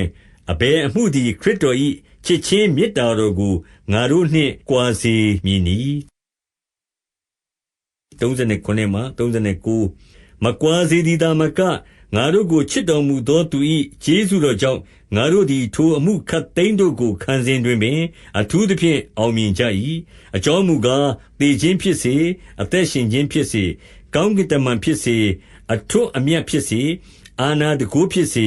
မျက်မှောက်အရာဖြစ်စေနောင်လာလတံ့သောအရာဖြစ်စေအမြင့်ဖြစ်စေအနိမ့်ဖြစ်စေဤအရာမှဆ၍အဘယ်နိမိတ်တအရာမျှသည်ငါတို့သခင်ယေရှုခရစ်အားဖြင့်ခံရသောဘုရားသခင်၏မေတ္တာတော်နှင့်ငါတို့ကိုမကွာစေနိုင်ဟုငါသည်သဘောကျလျက်ရှိ၏ယောမဩရစာအခန်းကြီး9အငယ်1မှ9ငါကိုတည်သောစိတ်သည်တန်ရှင်းသောဝိညာဉ်တော်နှင့်တကွငါဘက်၌သက်သေခံလျက်ငါသည်မှုသာမပါခရစ်တော်ရှေ့၌မှန်ကန်စွာပြောသည်ကားငါသည်အလွန်ဝမ်းနည်းခြင်းရှိ၏စိတ်နှလုံးထဲ၌မချမ်းမလပ်ပူပန်ခြင်းဝေဒနာရှိ၏အကြောင်းမူကားဇာတိအားဖြင့်ငါအမျိုးသားချင်းဖြစ်သောငါညီကိုတို့အတွက်ငါသည်ကိုယ်တိုင်ခရစ်တော်နှင့်ခွာ၍ကျင့်ခြင်းကိုခံခြင်းလောက်အောင်စိတ်ရှိ၏ထိုသူတို့သည်ဣသရေလလူဖြစ်၍သားအရာ၌ချီးမြှောက်ခြင်းနှင့်၎င်းဘုံအာနုဘော်တော်နှင့်၎င်းပရိညင်တရားတို့နှင့်၎င်းပညတ်တရားထားခြင်းနှင့်၎င်းဝတ်ပြုခြင်းနှင့်၎င်းဂတိတော်တို့နှင့်၎င်းဆိုင်ကြ၏ဘိုးဘေးများတို့နှင့်ဆက်နွယ်သောသူလည်းဖြစ်ကြ၏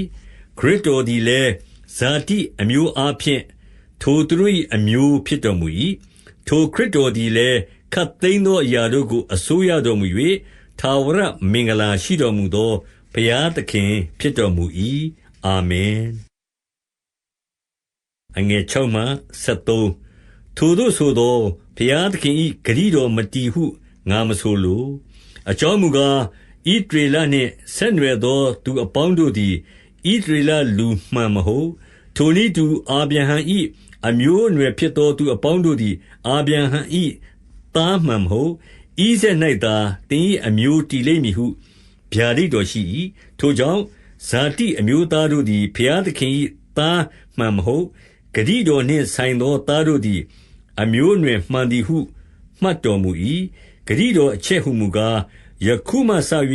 ကာလအချိန်စေ့သောအခါငါလာ၍စာရာသည်သားကိုရလိမ့်မည်ဟုလာသည်ထိုမြတ်မကရေဗက္ကသည်ငါတို့အဖဣဇက်နှင့်ဆုံဖက်၍ပဋိသန္ဓေဆွဲယူသောအခါဘုရားသခင်ရွေးကောက်တော်မူခြင်းနှင့်ရှင်သောအကြံတော်သည်အကျင့်အားဖြင့်မတည်ခေါ်တော်မူသောသူ၏အလိုတော်အားဖြင့်တည်မိကြောင်းသားမဖွားမီထိုသားတို့သည်ကောင်းသောအကျင့်မကောင်းသောအကျင့်ကိုမကျင့်မီသားအကြီးသည်သားငယ်၌ကျွန်ခံရလိမ့်မည်ဟုထိုမိန်းမအားဗျာဒိတ်ပေးတော်မူ၏ထိုတို့နှင့်ညီယာကုပ်ကိုငါချစ်၏ဧသောကိုမုန်း၏ဟုကျမ်းစာလာသည်14တို့ဖြစ်၍အဘယ်သို့ပြောရမည်နည်းဘုရားသခင်သည်မတရားသောအမှုကိုပြုတော်မူသလောထိုသို့မပြောရဘုရားသခင်ကငါသည်ကျေးဇူးပြုလိုသောသူကိုကျေးဇူးပြုမည်တနာလိုသောသူကိုလည်းတနာမည်ဟုမောရှေကိုမိန့်တော်မူ၏ထိုကြောင့်လိုချင်သောသူသည်တတ်နိုင်သည်မဟုတ်ပြေးသောသူသည်လည်းတတ်နိုင်သည်မဟုတ်ကျေးဇူးပြုတော်မူသောဘုရားသခင်သာလျှင်တတ်နိုင်တော်မူ၏ကျမ်းစာ၌ဖာရောဘုရင်ကိုဆိုသည်ကားငါတို့ကိုယ်ကိုတင်၌ငါပြခြင်းက၎င်းငါနာမကိုမြေကြီးတစ်ပြင်လုံးတွင်ကြော်စောစေခြင်းက၎င်းတင့်ကိုချီးမြှောက်ခဲ့ပြီဟုဆိုသည်ထိုတို့၏ညီကျေးဇူးပြုလိုသောသူကိုကျေးဇူးပြုတော်မူ၏ခိုင်မာစေလိုသောသူကိုလည်းခိုင်မာစေတော်မူ၏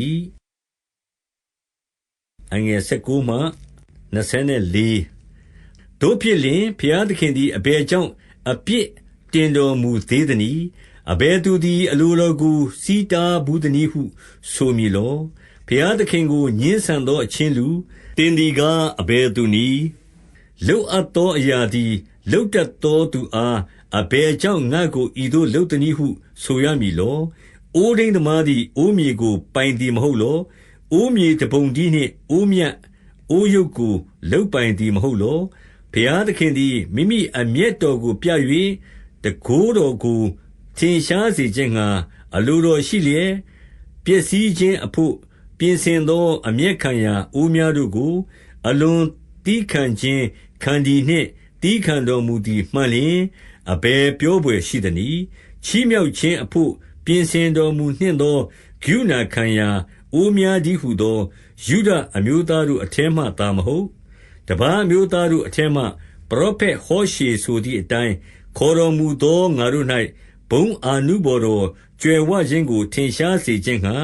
ပြုတော်မူသည်မှန်လျှင်အဘယ်ပြောဘွယ်ရှိသနည်း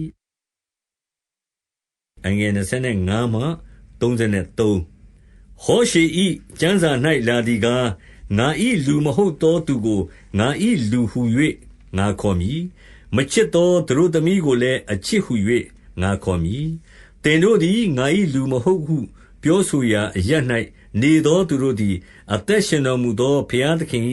သားဟုခေါ်ဝေါ်ခြင်းကိုခံရကြလိမ့်မည်ဟုလာသည်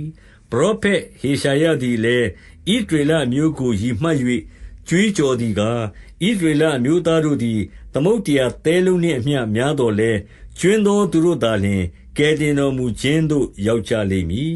အမှုတော်ကိုတရားသဖြင့်ပြီးစီးစေခြင်းငှါဆုံးဖြတ်တော်မူမည်ထာဝရဘုရားသည်မြေပေါ်မှဆုံးဖြတ်တော်မူသောအမှုကိုပြုတော်မူလိမ့်မည်ဟုဆိုသည်ထိုတို့နှင့်ညီဟေရှာယသည်အထက်ကဆိုပြန်သည်ကားကောင်းကင်ဗိုလ်ခြေအရှင်ထာဝရဘုရားသည်ငါတို့၌မျိုးစေ့ကိုကြွင်းစေတော်မမူလျှင်ငါတို့သည်သောဒုံမြို့ကဲ့သို့ဖြစ်၍ဂေါမောရမြို့နှင့်တူကြပြီ ထိုကြောင့်အဘယ်သို့ပြောရမည်နည်းဟုမူကားဖြောင့်မတ်ခြင်းကိုမှီအောင်မလိုက်သောတပါးမျိုးသားတို့သည်ဖြောင့်မတ်ခြင်းကိုမှီကြ၏ထိုသို့ဆိုသောယုံကြည်ခြင်းအားဖြင့်မှီသောဖြောင့်မတ်ခြင်းကိုဆိုလိုသည်ဖြောင့်မတ်ခြင်းတရားကိုမှီအောင်လိုက်သောဣသရေလလူတို့မူကားဖြောင့်မတ်ခြင်းတရားကိုမမှီကြအဘယ်ကြောင့်မမှီကြသနည်းယုံကြည်ခြင်းအားဖြင့်မလိုက်ပညတ်တရား၏အကျင့်အားဖြင့်သာလိုက်ကြသည်ကျမ်းစာ၌လာသည်ကားထိမိ၍လဲเสียကြောက်မှားယွင်းเสียကြောက်ကိုဇီးအုံတောင်ပေါ်မှငါချထား၏ထိုကြောက်ကိုအမိပြုသောသူမည်သည်ကားရှက်ကြောက်ခြင်းမရှိနိုင်ရာဟုလာသည်နှင့်ညီထိုကြောက်ကိုဣသရေလလူတို့သည်ထိမိ၍လဲကြ၏ယောမဩရစာအခန်းကြီး30အငယ်1မှ9ညီကိုတို့ဣသရေလလူတို့သည်ကယ်တင်တော်မူခြင်းသို့ရောက်စေခြင်းဟာငါ၏စေတနာအလိုရှိ၍ဘုရားသခင်ကိုဆုတောင်းလေရှိ၏ထိုသူတို့သည်မှန်သောပညာမရှိတော်လဲဘုရားသခင်ဘက်၌စိတ်အားကြီးသည်ဟုသူတို့အဖို့ငါသက်သေခံ၏ထိုသူတို့သည်ဘုရားသခင်၏ဖြောင့်မတ်ခြင်းတရားကိုမသိဘဲကိုဖြောင့်မတ်ခြင်းကိုတည်စေခြင်းဟာရှားကြံသောကြောင့်ဘုရားသခင်၏ဖြောင့်မတ်ခြင်းတရားကိုဝန်မခံကြယုံကြည်သောသူအပေါင်းတို့သည်ဖြောင့်မတ်ရာသို့ရောက်မည်အကြောင်းပညတ်တရားသည်ခရစ်တော်အားဖြင့်စုံလင်ခြင်းရှိ၏မောရှေကလည်းထိုအကျင့်ကိုကျင့်သောသူသည်ထိုအကျင့်အားဖြင့်အသက်ရှင်လိမ့်မည်ဟုပညတ်တရားနှင့်ဆက်ဆိုင်သောဖြောင့်မတ်ခြင်းတရားကိုရည်မှတ်၍ရေးထားသည်ယုံကြည်ခြင်းနှင့်ဆက်ဆိုင်သောဖြောင့်မတ်ခြင်းတရားဆိုသည်ကားကောင်းကင်သို့အဘယ်သူတက်လိမ့်မည်နည်းနည်းနည်းရတဲ့သို့အဘယ်သူဆင်းလိမ့်မည်နည်းဟုစိတ်ထဲမှမအောက်မေ့နှင့်ဟုဆို၏ထိုသို့ဆိုသောခရစ်တော်ကိုဆောင်ခဲ့ခြင်းငှာကောင်းကင်သို့အဘယ်သူတက်လိမ့်မည်နည်းခရစ်တော်ကိုတည်ခြင်းမှထမြောက်စေခြင်းငှာနည်းနည်းရတဲ့သို့အဘယ်သူဆင်းလိမ့်မည်နည်းဟုဆိုသည်အငယ်8မှ73တဖန်ဆိုသည်ကားတရားတော်သည်သင်နှင့်နီး၏သင်၏နှုတ်၌၎င်းသင်၏နှလုံး၌၎င်းရှိသည်ဟုဆို၏ထိုသို့ဆိုသောငါတို့ဟောသောယုံကြည်ခြင်းတရားကိုဆိုလိုသည်အဘယ်သို့နည်းဟုမူကားသင်သည်သခင်ယေရှုကိုနှုတ်ဖြင့်ဝန်ခံ၍ဘုရားသခင်သည်သူ့ကိုသေခြင်းမှထမြောက်စေတော်မူပြီဟုစိတ်နှလုံးထဲ၌ယုံကြည်လျှင်ကယ်တင်ခြင်းသို့ရောက်လိမ့်မည်ဖြောင့်မတ်ရာသို့ရောက်ခြင်းငှာစိတ်နှလုံးဖြင့်ယုံကြည်ရ၏ကယ်တင်ခြင်းသို့ရောက်ခြင်းငှာနှုတ်ဖြင့်ဝန်ခံရ၏ကျမ်းစာလာသည်ကားထိုကြောက်ကိုအမိပြုသောသူမည်သည်ကားရှက်ကြောက်ခြင်းမရှိနိုင်ရာဟုလာသည်ယုဒအမျိုးဟေလသအမျိုးကိုမရွေလူအပေါင်းတို့ကိုအစိုးရသောအရှင်တပါးတည်းရှိ၍ကိုယ်တော်ကိုပတနာပြုသောသူအပေါင်းတို့၌ကျေးဇူးကြွယ်ဝတော်မူ၏အကြောင်းမူကားထာဝရဘုရားကိုပတနာပြုသောသူရှိသမျှတို့သည်ကယ်တင်တော်မူခြင်းသို့ရောက်ရကြလတံ့အငယ်14မှ21တို့ရတွင်မယုံကြည်လျင်အဘယ်သို့ပတနာပြုနိုင်မည်နည်းတည်င်းမကြားလျင်အဘယ်သို့ယုံကြည်နိုင်မည်နည်းဟောပြောသောသူမရှိလျင်အဘယ်သို့ကြားနိုင်မည်နည်းလူကိုမစေလွှတ်လျင်အဘယ်သို့ဟောပြောနိုင်မည်နည်းထိုတို့နှင့်အညီကျမ်းစာလာသည်ကားငြိမ်သက်ခြင်း၏ဝမ်းမြောက်เสียတည်င်းကောင်းကျိုးချမ်းသာ၏ဝမ်းမြောက်เสียတည်င်းကိုကြားပြောသောသူ၏ခြေတို့သည်အလွန်တင့်တယ်စွာတကားဟုလာသည်သို့တော်လည်းလူအပေါင်းတို့သည်ဝမ်းမြောက်เสียတည်င်းကိုနားထောင်ကြသည်မဟုတ်ပရောဖက်ဟေရှာယစကားဟုမူကားအိုထာဝရဘုရားအကျွန်ုပ်တို့ဟောပြောသောတည်င်းစကားကိုအဘယ်သူယုံပါသနည်းဟုဆို၏တို့ဖြစ်၍ယုံကြည်ခြင်းသည်ကြားနာခြင်းအားဖြင့်ဖြစ်၏ကြားနာခြင်းသည်လည်းဘုရားသခင်၏စကားတော်အားဖြင့်ဖြစ်၏တို့ရတွင်လူအပေါင်းတို့သည်မကြားရကြပြီလောအမှန်ကြားရကြပြီသူတို့၏အသံသည်မြေတစ်ပြင်လုံး၌နှံ့ပြား၍သူတို့၏စကားသည်မြေကြီးစွန်းတိုင်အောင်ရောက်လေပြီဟုငါဆို၏တပန်းငါဆိုသည်ကားဣသရေလလူတို့သည်ဤအမှုကိုမတိကြသလောမောရှေကမရေရသောလူမျိုးအားဖြင့်သင်တို့သည်ညူဆူသောစိတ်ရှိစေခြင်းဟံ၎င်းပညာမရှိသောလူမျိုးအားဖြင့်စိတ်ဆိုးစေခြင်းဟံ၎င်းငါပြုမိဟုရှေးဥစွာဆို၏ဟေရှာယသည်တာ၍ရဲရင်စွာဆိုသည်ကားငါကိုမရှာသောသူတို့သည်ငါကိုတွေ့ရကြ၏ငါ၏အကြောင်းကိုမမေးမြန်းသောသူတို့၌ငါထင်ရှားသည်ဟုဆို၏ ဣသရေလလူတို့ကိုရည်မှတ်၍တဖန်မိန့်တော်မူသည်ကားနားမထောင်ညှင်းဆန်တတ်သောလူမျိုးတို့တနေ့လုံးငါသည်လက်ဝါးကိုဖြန့်ရပြီဟုဆိုသည်ယောမဩရစာခန်းကြီး7အငယ်1မှ10တို့ဖြစ်လျင်ဘုရားသခင်သည်မိမိလူမျိုးကိုပယ်တော်မူပြီလောဟုမေးတော်ပယ်တော်မမူဟုဆိုရ၏ငါပင်ဣသရေလလူဖြစ်၏အာဗြဟံအမျိုးဗိယံမင်အနွယ်ဖြစ်၏ဘုရားသခင်သည်အထက်ကတိမှတ်တော်မူသောမိမိလူတို့ကိုပယ်တော်မမူပရောဖက်ဧလိယကအိုထာဝရဘုရားသူတို့သည်ကိုယ်တော်၏ပရောဖက်များကိုတတ်ကြပါပြီကိုယ်တော်၏ရစ်ပလင်များကိုဖြိုဖျက်ကြပါပြီအကျွန်ုပ်တယောက်တည်းကြံရစ်၍အကျွန်ုပ်အသက်ကိုပင်ရှာကြပါ၏ဟုဘုရားသခင်ရှေ့မှဣသရေလမျိုးတစ်ဖက်၌လျှောက်ထားသည်ဟုကျမ်းစာ၌ပါသောအကြောင်းကိုသင်တို့သည်မသိကြသလောထိုတို့လျှောက်သောအခါအဘယ်သို့ဗျာဒိတ်ထားတော်မူသနည်းဟုမူကားဗာလရှိ၌ဒူးမထောက်သောလူ9,000တို့ကိုငါအဖို့ငါကြံကျွင်းစေပြီဟုမိန့်တော်မူ၏ထိုနည်းတူယခုကာလတွင်ပင်ကျေးဇူးတော်အတိုင်းရွေးကောက်တော်မူသောအကျွင်းကြံရှိသေး၏ကျေးဇူးတော်အားဖြင့်ရှိလျင်ကိုကျင့်သောအကျင့်အားဖြင့်မရှိရှိလျင်ကျေးဇူးသည်ကျေးဇူးမဟုတ်ကိုကျင့်သောအကျင့်အားဖြင့်ရှိလျင်ကျေးဇူးအားဖြင့်မရှိရှိလျင်ကိုကျင့်သောအကျင့်သည်အကျင့်မဟုတ်တို့ဖြစ်လျင်အဘယ်သို့နည်းဣသရေလလူတို့သည်ရှာသောအရာကိုမတွေ့မရကြရွေးကောက်တော်မူသောသူတို့သာတွေ့ရကြ၏ကျွင်းသောသူတို့ကိုမှောင်မိုက်ဖုံးလွှမ်း၏ထိုတို့နှင့်ညီကျမ်းစာလာသည်ကားဘုရားသခင်သည်အိတ်ချင်သောသဘောကို၎င်းမမြင်နိုင်သောမျက်စိကို၎င်းမကြားနိုင်သောနားကို၎င်းထိုသူတို့အားပေးတော်မူပြီဟုလာ၏ထိုကျမ်းစာချက်သည်ယနေ့တိုင်အောင်ပြည့်စုံသတည်းဒါဝိဒ်၏စကားဟုမူကားသူတို့စပွဲသည်သူတို့၌ကြော့ကွင်းတော်၎င်းဂျမ်းတော်၎င်းထောင်ချောက်တော်၎င်းခံထိုက်သောအပြစ်တော်၎င်းဖြစ်ပါစေသူတို့သည်မမြင်နိုင်အောင်မျက်စိကွယ်ပါစေသူတို့ကြောသည်လည်းအစဉ်ကုန်းပါစေဟုလာသည်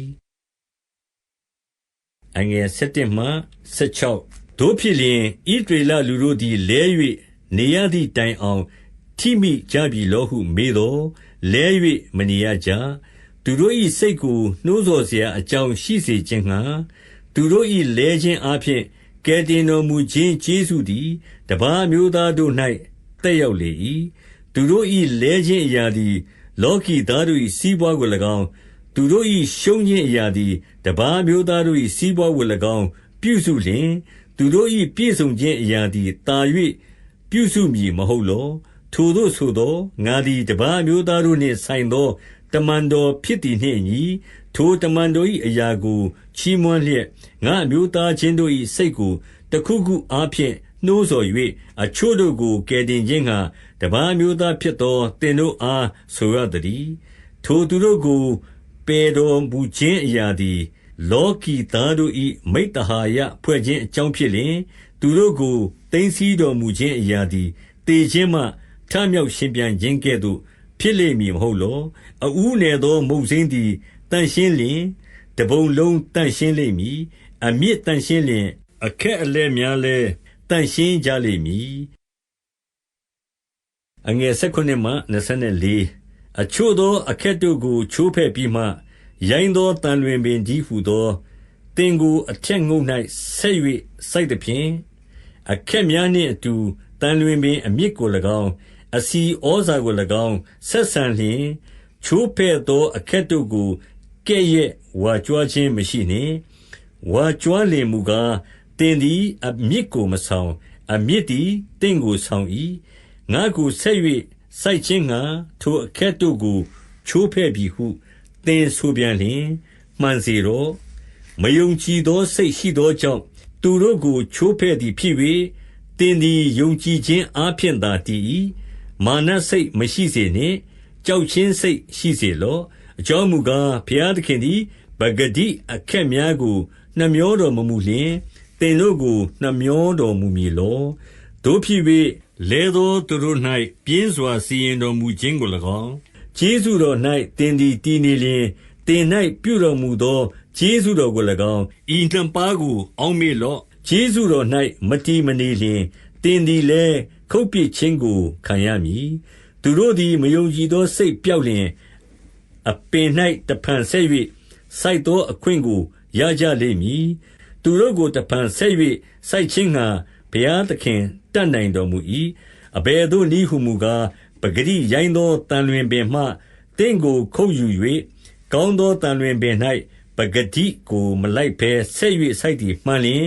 ပဂတိအခက်ဖြစ်သောထိုသူတို့သည်မိမိတို့တန်လွင်ပင်ကိုဆက်၍စိုက်သောအခွင့်ကိုတာ၍ရကြမည်မဟုတ်လောအငယ်25မှ36ဤကိုယ်တို့သင်တို့သည်ဝါကြွားသောစိတ်မရှိစေမည်အကြောင်းတပါးမျိုးသားအပေါင်းတို့သည်မဝင်မီတိုင်အောင်ဣသရေလလူအချို့တို့ကိုမှောင်မိုက်ဖုံးလွှမ်းခြင်းအကြောင်းတည်းဟူသောနက်နဲသောအရာကိုမသိဘဲနေစေခြင်းငှာငါအလိုမရှိထိုသို့ကျမ်းစာနှင့်အညီဣသရေလလူအပေါင်းတို့သည်ကယ်တင်ခြင်းသို့ရောက်ကြလိမ့်မည်ကျမ်းစာချက်ဟူမူကားကယ်လွတ်သောသခင်သည်ဇိအုန်တောင်၌ပေါ်ထွန်း၍မတရားသောအမှုကိုယာကုပ်အမျိုးသားတို့မှလွှဲတော်မူလတံ့သူတို့အပြစ်များကိုငါပယ်ရှင်းသောအခါသူတို့၌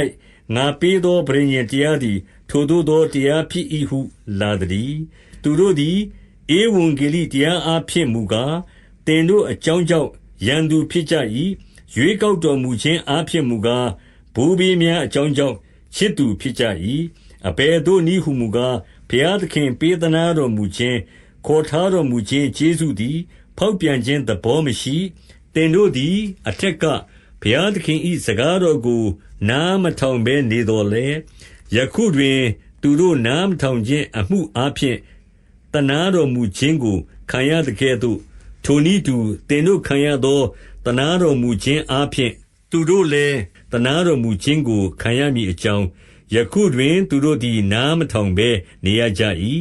ဘုရားသခင်သည်လူအပေါင်းတို့ကိုတနာတော်မူခြင်းအခွင့်ရှိစေခြင်းငှာလူအပေါင်းတို့ကိုနားမထောင်ခြင်းအဖြစ်၌ချုပ်ထားတော်မူ၏ဘုရားသခင်၏ပညာနှင့်ဉာဏ်တော်သည်အလွန်ကျယ်ဝန်းနက်နဲစွတကားစီရင်တော်မူချက်တို့ကိုအဘယ်သူမျှစစ်၍မကုန်နိုင်ကြွတော်မူရာလမ်းတို့ကိုလိုက်၍ရှာတော်လဲမတွေ့မမီနိုင်ထာဝရဘုရား၏စိတ်တော်ကိုအဘယ်သူသိသနည်းထာဝရဘုရားနှင့်အဘယ်သူသည်တိုင်ပင်ဘက်ပြုသနည်းကျေးဇူးဆတ်တော်မူရမည်အကြောင်းထာဝရဘုရား၌အဘယ်သူသည်ကျေးဇူးပြုဘူးသနည်းခတ်သိမ်းသောအရာတို့သည်ကိုရော့အထဲက၎င်းကိုရော့အားဖြင့်၎င်းကိုရော့အဖို့လုံငါ၎င်းဖြစ်ကြ၏ကဘာဆက်ဆက်ဘုံကြီးတော်မူစေတည်းယောမဩရစာအခန်းကြီး7အငယ်1မှ8ဤကိုယ်တို့အသက်ရှင်ခြင်းလက္ခဏာတန်ရှင်းခြင်းလက္ခဏာဘုရားသခင်နှစ်သက်တော်မူပွေသောလက္ခဏာနှင့်ပြည့်စုံသောရစ်ကိုသင်တို့သည်ပူဇော်၍မိမိကိုယ်ခန္ဓာကိုဘုရားသခင်အားဆက်ကပ်ခြင်းဒီဟုသောသင်တို့ပြုအပ်သောဝတ်ကိုပြုမိအကြောင်းဘုရားသခင်၏ကရုဏာတော်ကိုထောက်ထား၍သင်တို့ကိုငါတိုက်တွန်းနှိုးဆော်ပေ၏သင်တို့သည်လောကီပုံသဏ္ဍာန်ကိုမဆောင်ကြနှင့်ကောင်းမြတ်သောအရာနှစ်သက်ဖွယ်သောအရာစုံလင်သောအရာတည်းဟူသောဘုရားသခင်အလိုတော်ရှိသောအရာသည်အဘယ်အရာဖြစ်သည်ကိုသင်နိုင်မည်အကြောင်းစိတ်နှလုံးကိုအသစ်ပြင်ဆင်၍ပုံသဏ္ဍာန်ပြောင်းလဲခြင်းသို့ရောက်ကြလော့သင်တို့သည်ကိုယ်ကိုထင်သင့်သည့်အတိုင်းထက်လွန်၍မထင်ဘဲဘုရားသခင်သည်လူအသီးသီးတို့အားယုံကြည်ခြင်းကိုဝေပေးတော်မူသည်နှင့်အညီကိုယ်ကိုလျောက်ပတ်စွာထင်ရမည်အကြောင်းငါသည်ကိုယ်ခံရသောကျေးဇူးတော်ကိုအမိပြုလျက်သင်တို့တွင်ရှိသမျှသောသူတို့ကိုမှားထား၏ဥပမာကားကိုယ်တစ်ခု၌အင်္ဂါအများရှိသည်ဖြစ်၍ထိုအင်္ဂါအများသည်ဆောင်ရွက်เสียအမှုတစ်ခုတည်းမရှိတကဲ့သို့ထို့အတူအများဖြစ်သောငါတို့သည်ခရစ်တော်၌တကိုယ်တည်းဖြစ်၍အသီးအသီးအင်္ဂါချင်းဖြစ်ကြ၏ထိုသို့ပေးတော်မူသောကျေးဇူးတော်အတိုင်းငါတို့သည်အသီးသီးပြပြသောဆုများကိုခံရသည်ဖြစ်၍ပရောဖက်အရာရှိလျင်ယုံကြည်ခြင်း၏ပမာဏကိုရသည့်တိုင်ပရောဖက်ပြုကြကုန်အံ့ဓမ္မဆရာအရာရှိလျင်ဓမ္မဆရာ၏အမှုကိုဆောင်ရွက်ကြကုန်အံ့ဆုံးမဩဝါဒပေးသောသူသည်ထိုအမှုကိုဆောင်ရွက်စေ နှိုးဆော်သွေးဆောင်သောသူသည်ထိုအမှုကိုဆောင်ရွက်စေအစွန့်အကျဲဝေငှသောသူသည်လစ်လူသောစိတ်နှင့်ဝေငှစေအုပ်ချုပ်သောသူသည်လုံလဝိရိယနှင့်အုပ်ချုပ်စေမဆတနာခြင်းအမှုကိုပြုသောသူသည်စေတနာစိတ်နှင့်ပြုစေအငယ်9မှ73မေတ္တာစိတ်သည်ရှုပ်ဝဲခြင်းနှင့်ကင်းစေလော့ဆိုးညစ်သောအမှုကိုဆက်ဆုပ်ယွန်ရှာကြလော့ကောင်းမွန်သောအမှု၌မှီဝဲစည်းကပ်ကြလော့ညီကိုချစ်ချင်းရာမှာပဂတိပေါက်ဖော်ခဲ့သို့တယောက်ကိုတယောက်စုံမဲ့ကြလော့ချီးမွမ်းခြင်းအရာမှာသူတစ်ပါးကိုကိုယ်ထက်ချီးမြှောက်ကြလော့အားထုတ်ခြင်းအရာမှာပြင်းခြင်းမရှိဘဲလျက်စိတ်တန်းသဖြင့်သခင်ဖျား၏အလိုတော်သို့လိုက်၍အားထုတ်ကြလော့မျှော်လင့်လျက်ဝမ်းမြောက်ကြလော့ဆင်းရဲဒုက္ခရောက်သောအခါသီးခံကြလော့ဆုတောင်းပတနာပြုခြင်းမှုကိုအမြဲပြုကြလော့တန်ရှင်းသူတို့သည်ဆင်းရဲသောအခါဝေငှပေးကမ်းကြလော့အာဂန္တုတို့အားဧည့်သည်ဝတ်ကိုကြိုးစား၍ပြုကြလော့အငယ်14မှ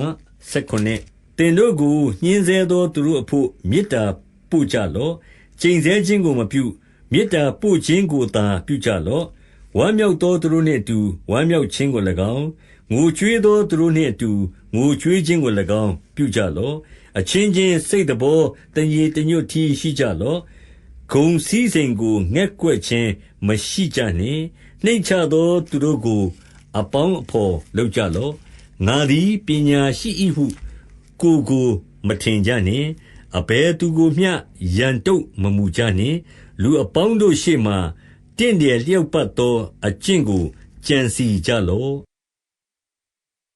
အငယ်18မှ21သင်တို့သည်တတ်နိုင်သမျှအတိုင်းလူအပေါင်းတို့နှင့်အသင့်အတင့်နေကြလော့ချစ်သူတို့သူတစ်ပါးသည်သင်တို့ကိုပြစ်မှားလျင်ကိုယ်တိုင်အပြစ်ပြန်၍မတုံ့ကြနှင့်အမျက်တော်ကိုအခွင့်ပေးကြလော့ကျမ်းစာလာသည်ကားငါသည်အပြစ်တရားကိုစီရင်ပိုင်၏အပြစ်နှင့်လျောက်ငါဆပ်ပေးမည်ဟုထာဝရဘုရားမိန့်တော်မူ၏ထိုကြောင့်သင်၏ရန်သူသည်မွတ်သိပ်လျင်လှုပ်ကြွေးလော့ရေငတ်လျင်တောက်เสียဖို့ပေးလော့ထိုတို့ပြုလျင်သူ၏ခေါင်းပေါ်၌မိခဲကိုပုံထားလိမ့်မည်အဆိုးအားဖြင့်အရှုံးမခံနှင့်အကောင်းအားဖြင့်အဆိုးကိုနိုင်လော့ယောမဩရစာအခန်းကြီး73အငယ်1မှ9အစိုးရသောမင်းအာဏာစက်၏အုပ်စိုးခြင်းကိုလူတိုင်းဝန်ခံစေအကြောင်းမူကားဘုရားသခင်၏အခွင့်မရှိလျှင်မင်းအာဏာစက်မရှိအာဏာစက်ရှိသမျှသည်ဘုရားသခင်ခန့်ထားတော်မူရာဖြစ်သည်ထိုကြောင့်မင်းအာဏာကိုဆန်သောသူသည်ဘုရားသခင်စီရင်တော်မူရာကိုဆန်သောသူဖြစ်၏ထိုသို့ဆန်သောသူသည်ရာဇဝတ်ကိုခံရမည်မင်းမူကားကောင်းသောအကျင့်ကိုကျင့်သောသူကြောက်ဖို့ဖြစ်သည်မဟုတ်မကောင်းသောအကျင့်ကိုကျင့်သောသူကြောက်ဖို့ဖြစ်၏မင်းအာဏာကိုမကြောက်ဘဲနေခြင်းသလောကောင်းသောအကျင့်ကိုကျင့်လော့ကျင့်လျင်မင်းအာဏာကြောင့်ချီးမွမ်းခြင်းကိုခံရလိမ့်မည်မင်းသည်ကားသင်၏အကျိုးအလိုငှာဘုရားသခင်၏အစီကံဖြစ်၏မကောင်းသောအကျင့်ကိုကျင့်လျင်ကြောက်ခြင်းရှိစေလော့အကြောင်းမူကားမင်းသည်အချီးနှီးဓာကိုဆောင်သည်မဟုတ်မကောင်းသောအကျင့်ကိုကျင့်သောသူတို့ကိုအပြစ်တရားစီရင်ရာရာဇဝတ်ပေးပိုင်သောသူတည်းဟုသောဘုရားသခင်၏အစီကံဖြစ်သည်ထိုကြောင့်ရာဇဝတ်ကိုကြောက်သောကြောင့်သာမင်းအာဏာစက်၏အုပ်ဆိုးခြင်းကိုဝန်ခံရမည်မဟုတ်ကိုတိသောစိတ်ကိုထောက်၍ဝန်ခံရမည်ထိုအကြောင်းကြောင့်အခွန်အတုတ်ကိုပေးကြလော့မင်းတို့သည်ဘုရားသခင်၏အမှုဆောင်ဖြစ်၍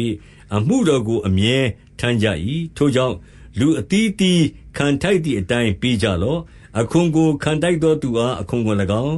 အကောက်ကိုခံထိုက်သောသူအားအကောက်ကို၎င်းပေးကြလော့ကြောက်ထိုက်သောသူကိုကြောက်ကြလော့ယူသည်တိုက်သောသူကိုယူသည်ကြလော့အငယ်8မှ10အချင်းချင်းချစ်ချင်းမေတ္တာမှတပါအဘယ်ကျွေးမျှမတင်စေနှင့်သူတစ်ပါးကိုချစ်တော်သူသည်အကျင့်တရားနှင့်ပြည့်စုံပြီအကြောင်းမူကားသူ့မယားကိုမပြစ်မှားနှင့်လူအသက်ကိုမတတ်နှင့်သူ့ဥစ္စာကိုမခိုးနှင့်မမှန်သောသက်သေကိုမခံနှင့်သူဥစ္စာကိုတတ်မဲ့လိုချင်သောစိတ်မရှိစေနှင့်ဟုသောပညတ်မှစ၍အခြားသောပညတ်ရှိသမျှတို့သည်ကိုနှင့်ဆက်ဆိုင်သောသူကိုကိုနှင့်မျှချစ်လော့ဟုသောပ ပညတ်တစ်ခု၌အပါဝင်ဖြစ်ကြ၏ချစ်ချင်းမေတ္တာရှိသောသူသည်ကိုယ်နှင့်ဆက်ဆိုင်သောသူ၏အကျိုးကိုမဖျက်ဆီးတတ်ထိုကြောင့်ချစ်ချင်းမေတ္တာသည်အကျင့်တရားနှင့်ပြည့်စုံရာဖြစ်တည်းအငယ်7မှ14ထိုမှတပါငါတို့ကိုကယ်တင်သောကျေးဇူးတော်သည်ငါတို့ယုံကြည်သောနေ့ရက်၌နီးသည်ထက်ယခုသာ၍နီးသောကြောင့်၎င်းညအချိန်ကုန်လူ၍နေ့အချိန်ရောက်လူသောကြောင့်၎င်းယခုအခါအိပ်ပျော်ရာမှနိုးရသောအချိန်ရောက်ခဲ့ပြီဟုငါတို့သည်သိ၍ကာလအချိန်ကိုထောက်လျက်မှောင်မိုက်၏အကျင့်ကိုပယ်ရှား၍အလင်း၏လက်နက်စုံကိုဝတ်ဆင်ဆောင်ရွက်ကြကုန်အံ့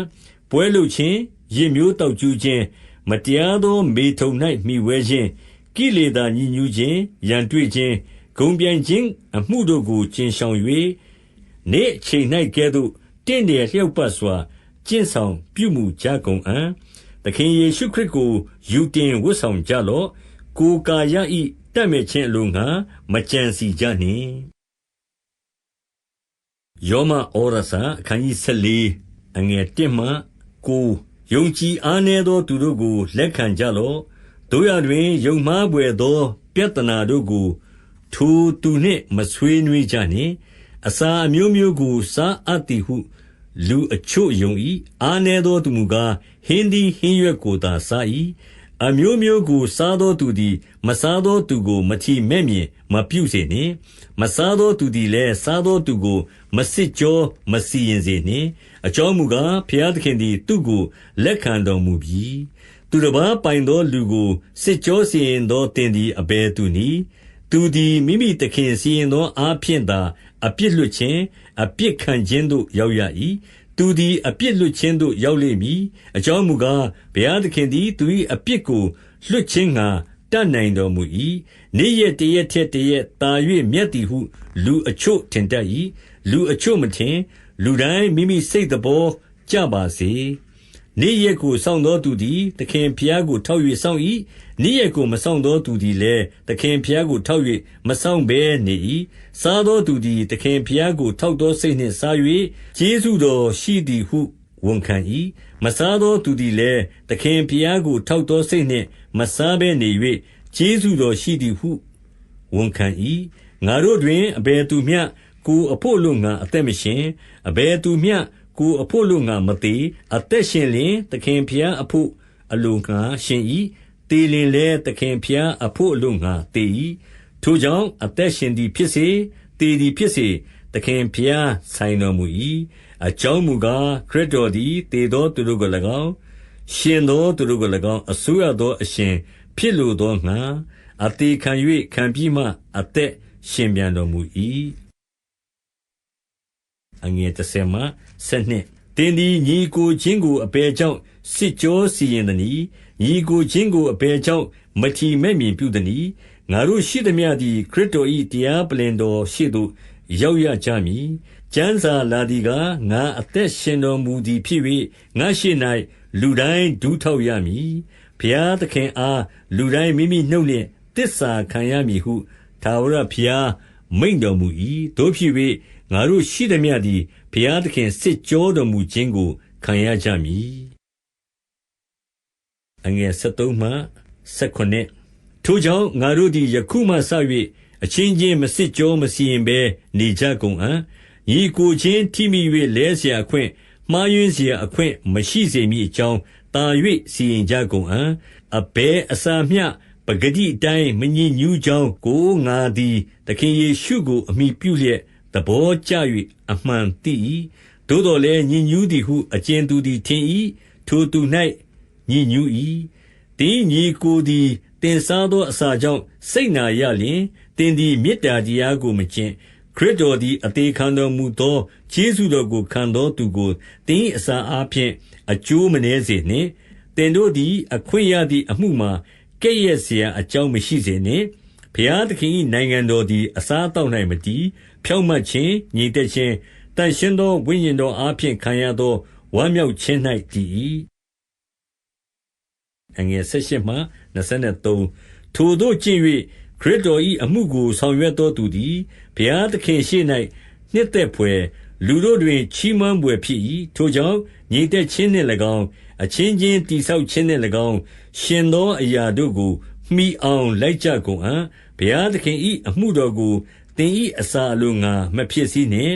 အစာအမျိုးမျိုးတို့သည်စင်ကြယ်၏သို့တော်လည်းသူတစ်ပါးထိမိ၍လဲเสียအကြောင်းနှင့်စားသောသူသည်အပြစ်ရှိ၏အမဲသားကိုစားခြင်းစပျစ်ရည်ကိုတောက်ခြင်း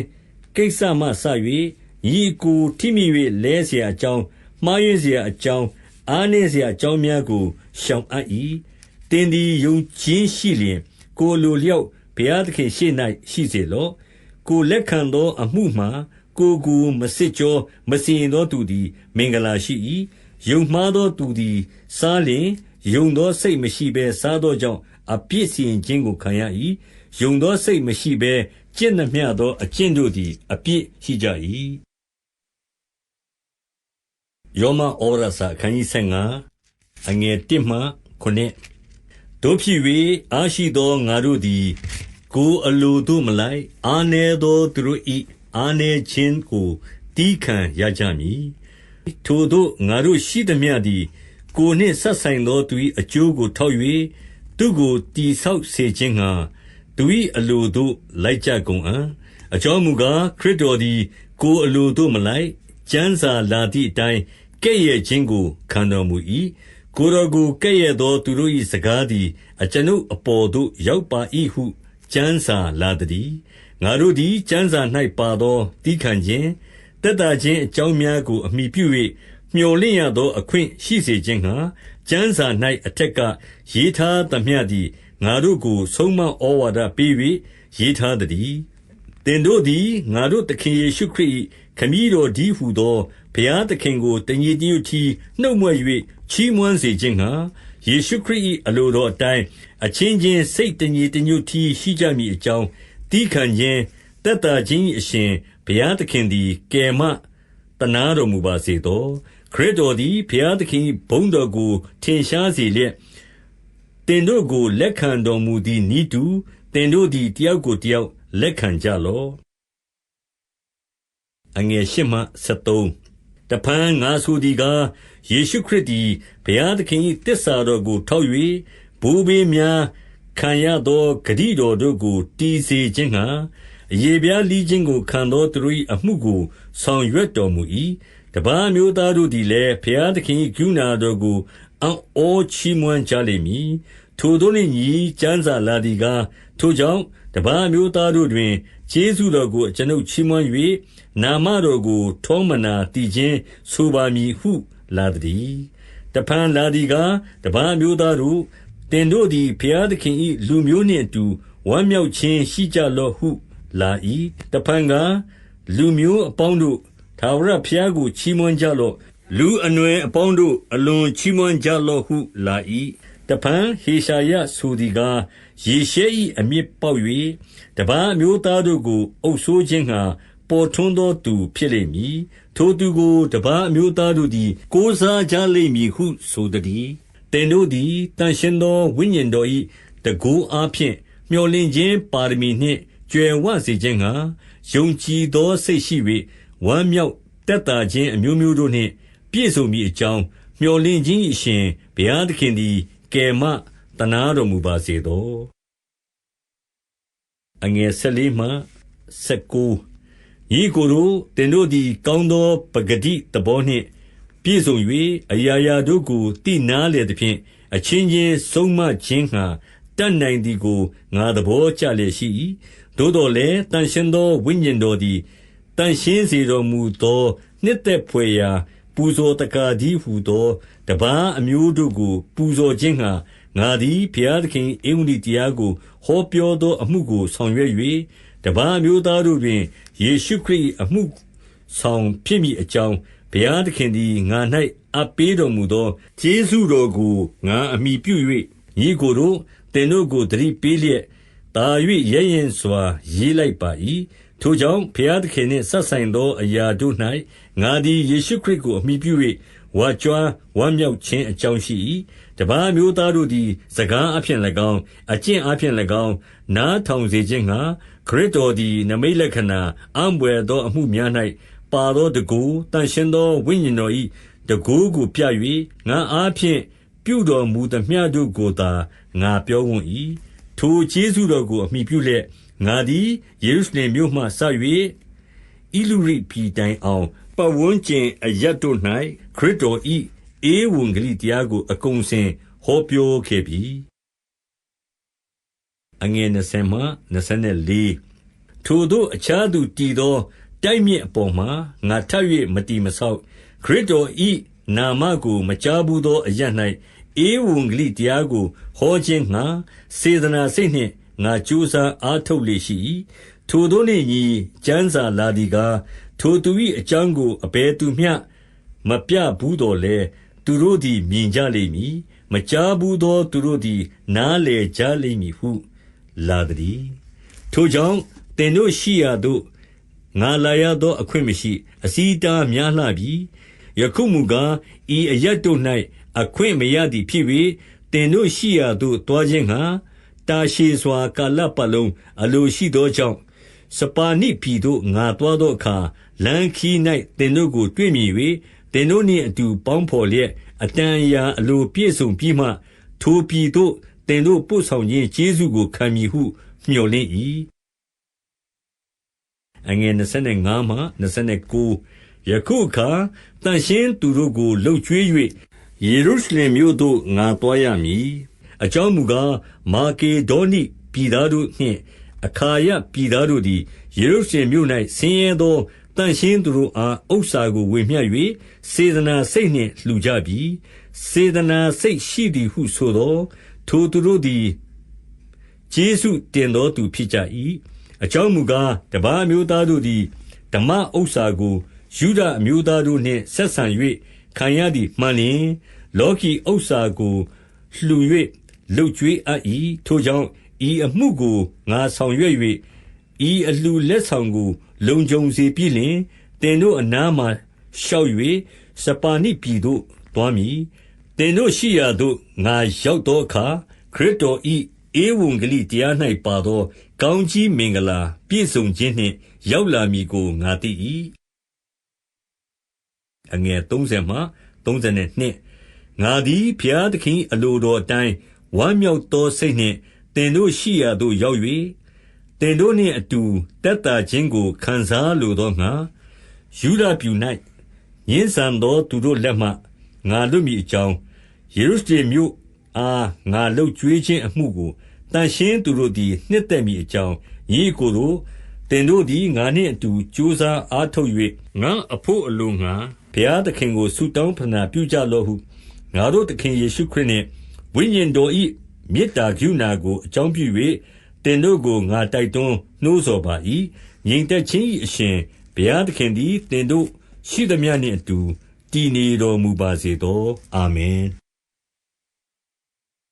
ယောမဩရစာအခန်းကြီး16အငယ်1မှ4ကင်ခြေမြို့အသင်းတော်၌တင်းတောက်မိမ့်မဖြစ်သောငါတို့နှမဖိဗေကိုတင်တို့ထံသို့ငါတွင်ပေး၏တန်ရှင်းသူတို့သည်ပြုသည့်နေအတိုင်းသခင်ဖျားကိုထောက်၍ထိုသူကိုလက်ခံကြလော့သူသည်အကူအမ